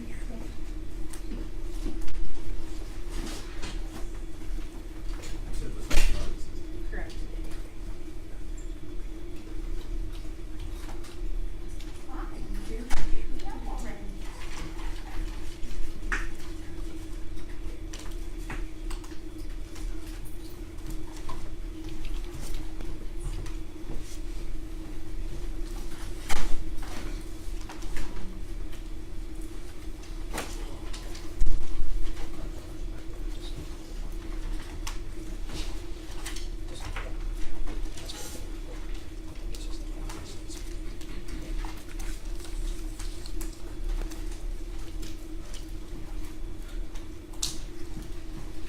Could you raise your right hand for me? Do you solemnly swear or affirm the testimony you give will be the truth and nothing but the truth, so help you God? Yes. All right, you can lower your hand. Make sure you keep your voice up so that members of the jury can hear. If you'll state your name for the record and spell your last name, please. Lasagna Robinson, R-O-B-I-N-S-O-N. All right, state, you may proceed. Thank you, Judge. Ms. Robinson, will you let the jury know how you're presently employed? As a paralegal / custodian of records for SAPD Communications. Okay, and when you say SAPD, is that San Antonio Police Department? Yes. Okay, and as a custodian of records with the San Antonio Police Department, can you explain to the jury your duties in that role?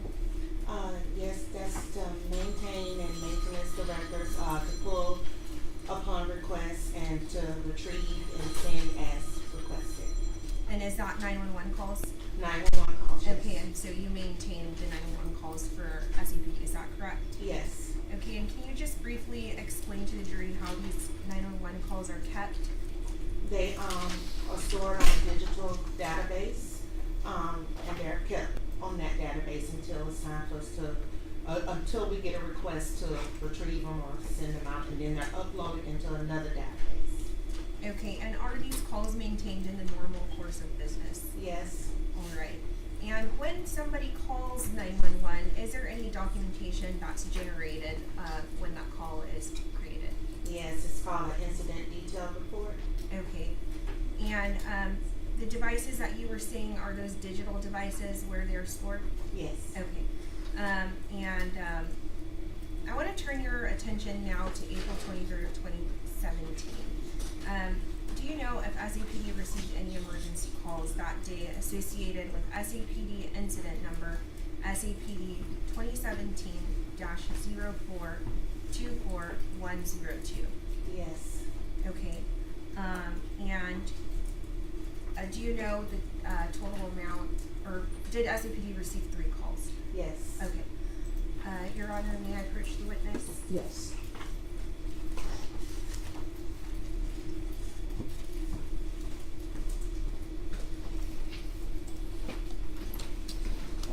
So I'm going to show you what has been marked as State's Exhibit number 7, 8, and 9. Do you know what is contained on State's Exhibits 7, 8, and 9? The 3 audio, 911 audio calls that came in. All right, and have you reviewed these discs? I have. Okay, so you've reviewed States 7, States 8, and States 9? Yes. Okay, and looking at States Exhibits 7 through 9 inclusive, do they all contain an identifying mark on there? Yes. And is that how you're able to realize that you've listened to States 7 through 9 inclusive? Yes. Okay. And just starting, well, have you listened to states exhibits 7 through 9 inclusive? Yes, I have. All right, and specifically regarding states exhibit number 7, can you identify who the call taker is on that call? Yes, his name is Xavier. Okay, and do you know who made that call? Her name was Anna. Okay, and she was she was a refused caller, is that correct? Yes, I'm sorry, yes. Okay, on state 7, who was the Okay, caller? so I have the 3 calls written down. I don't know what order you have yours in. Okay, you want Is to, this the first? if you just want to take a look, so states exhibit number 7 is, Okay. you've listened to it, correct? Yes. All right, and so who was the caller on that? She refused to give her name. Okay, thank you. And regarding states exhibit number 8, who was the caller on that one? Elizabeth. Okay, and regarding states exhibit number 9, who is the caller on that one?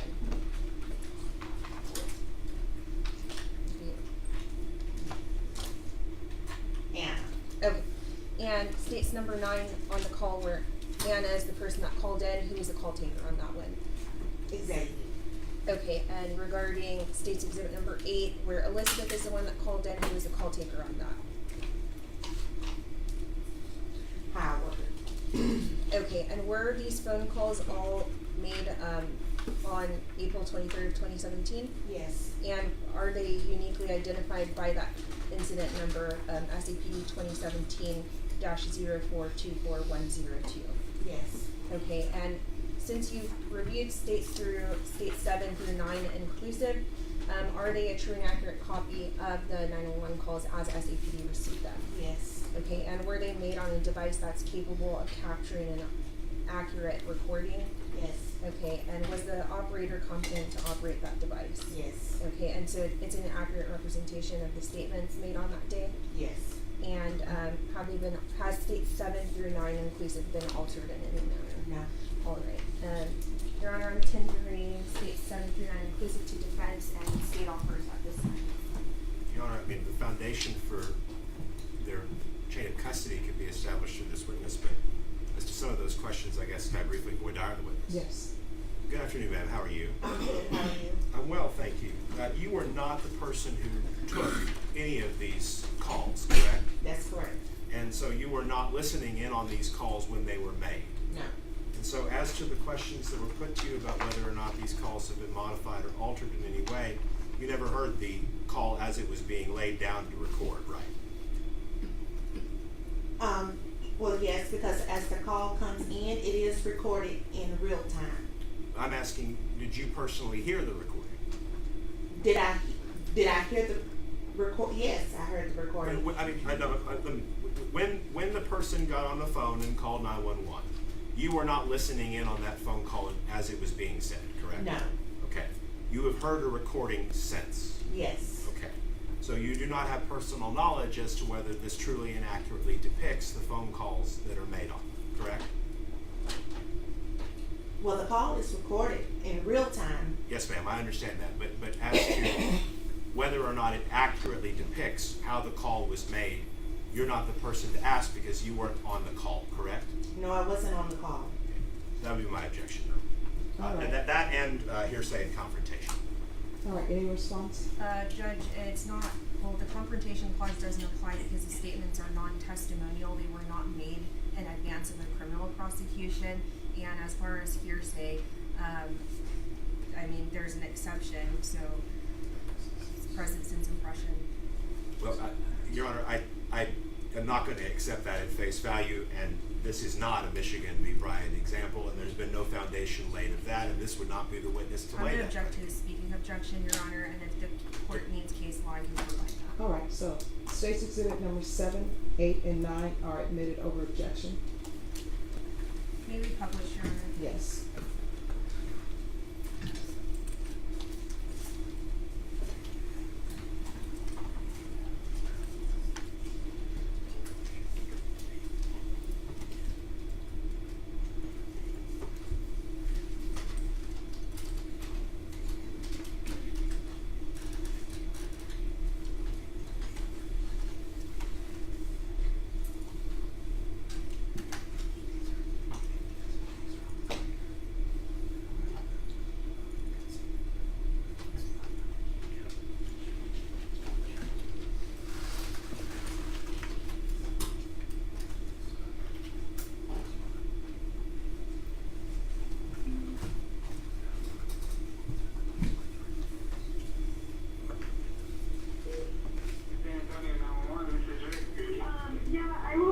I just witnessed a gun shooting.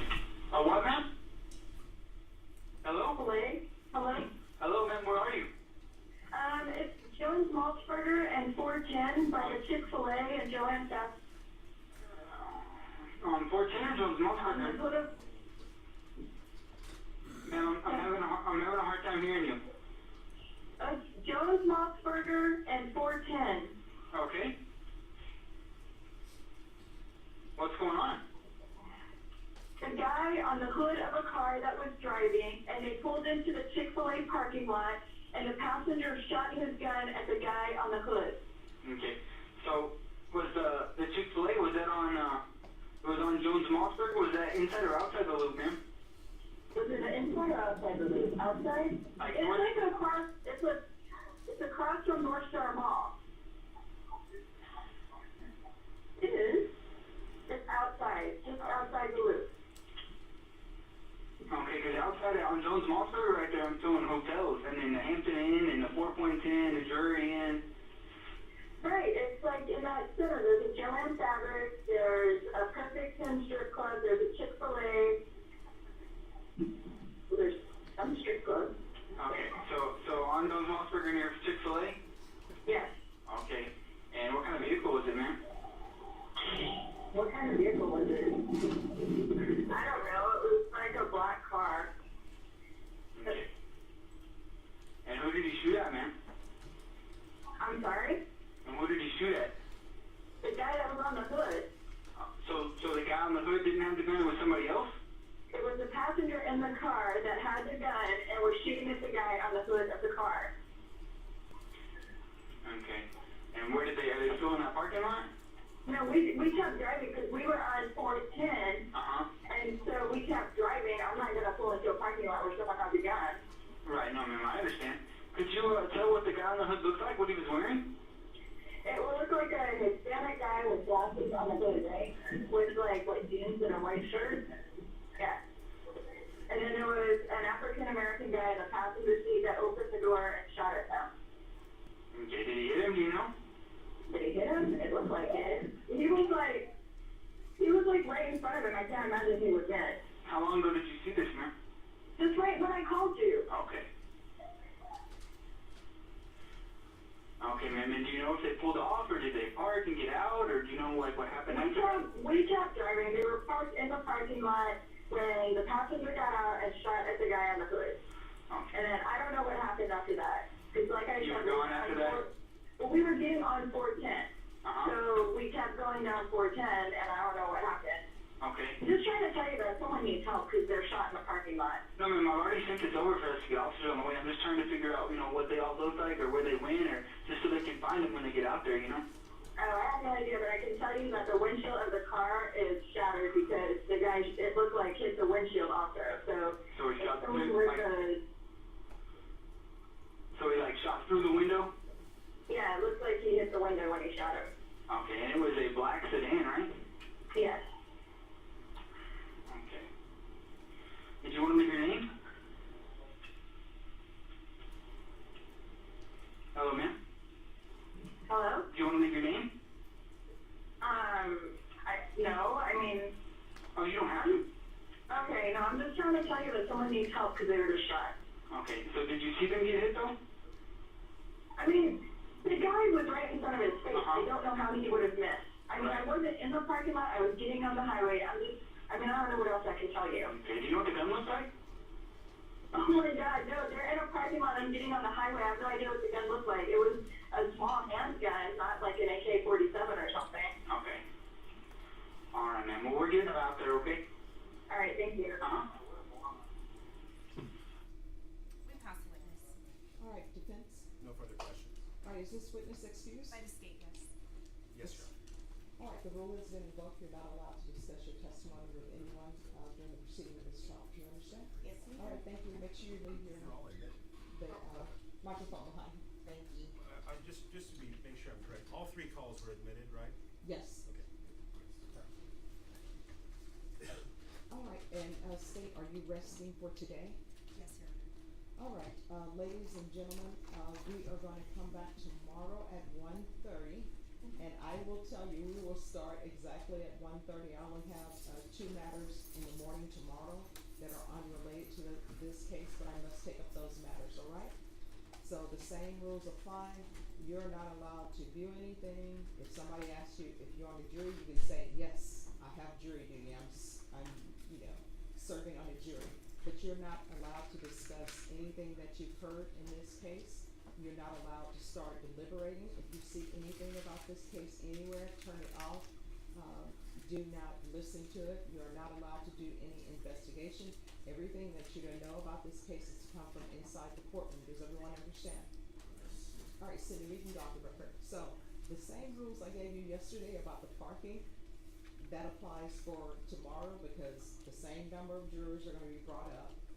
If you wanna make sure that you have a parking space, if you arrive by about 12:30, you should have a space because people sometimes go off campus for lunch.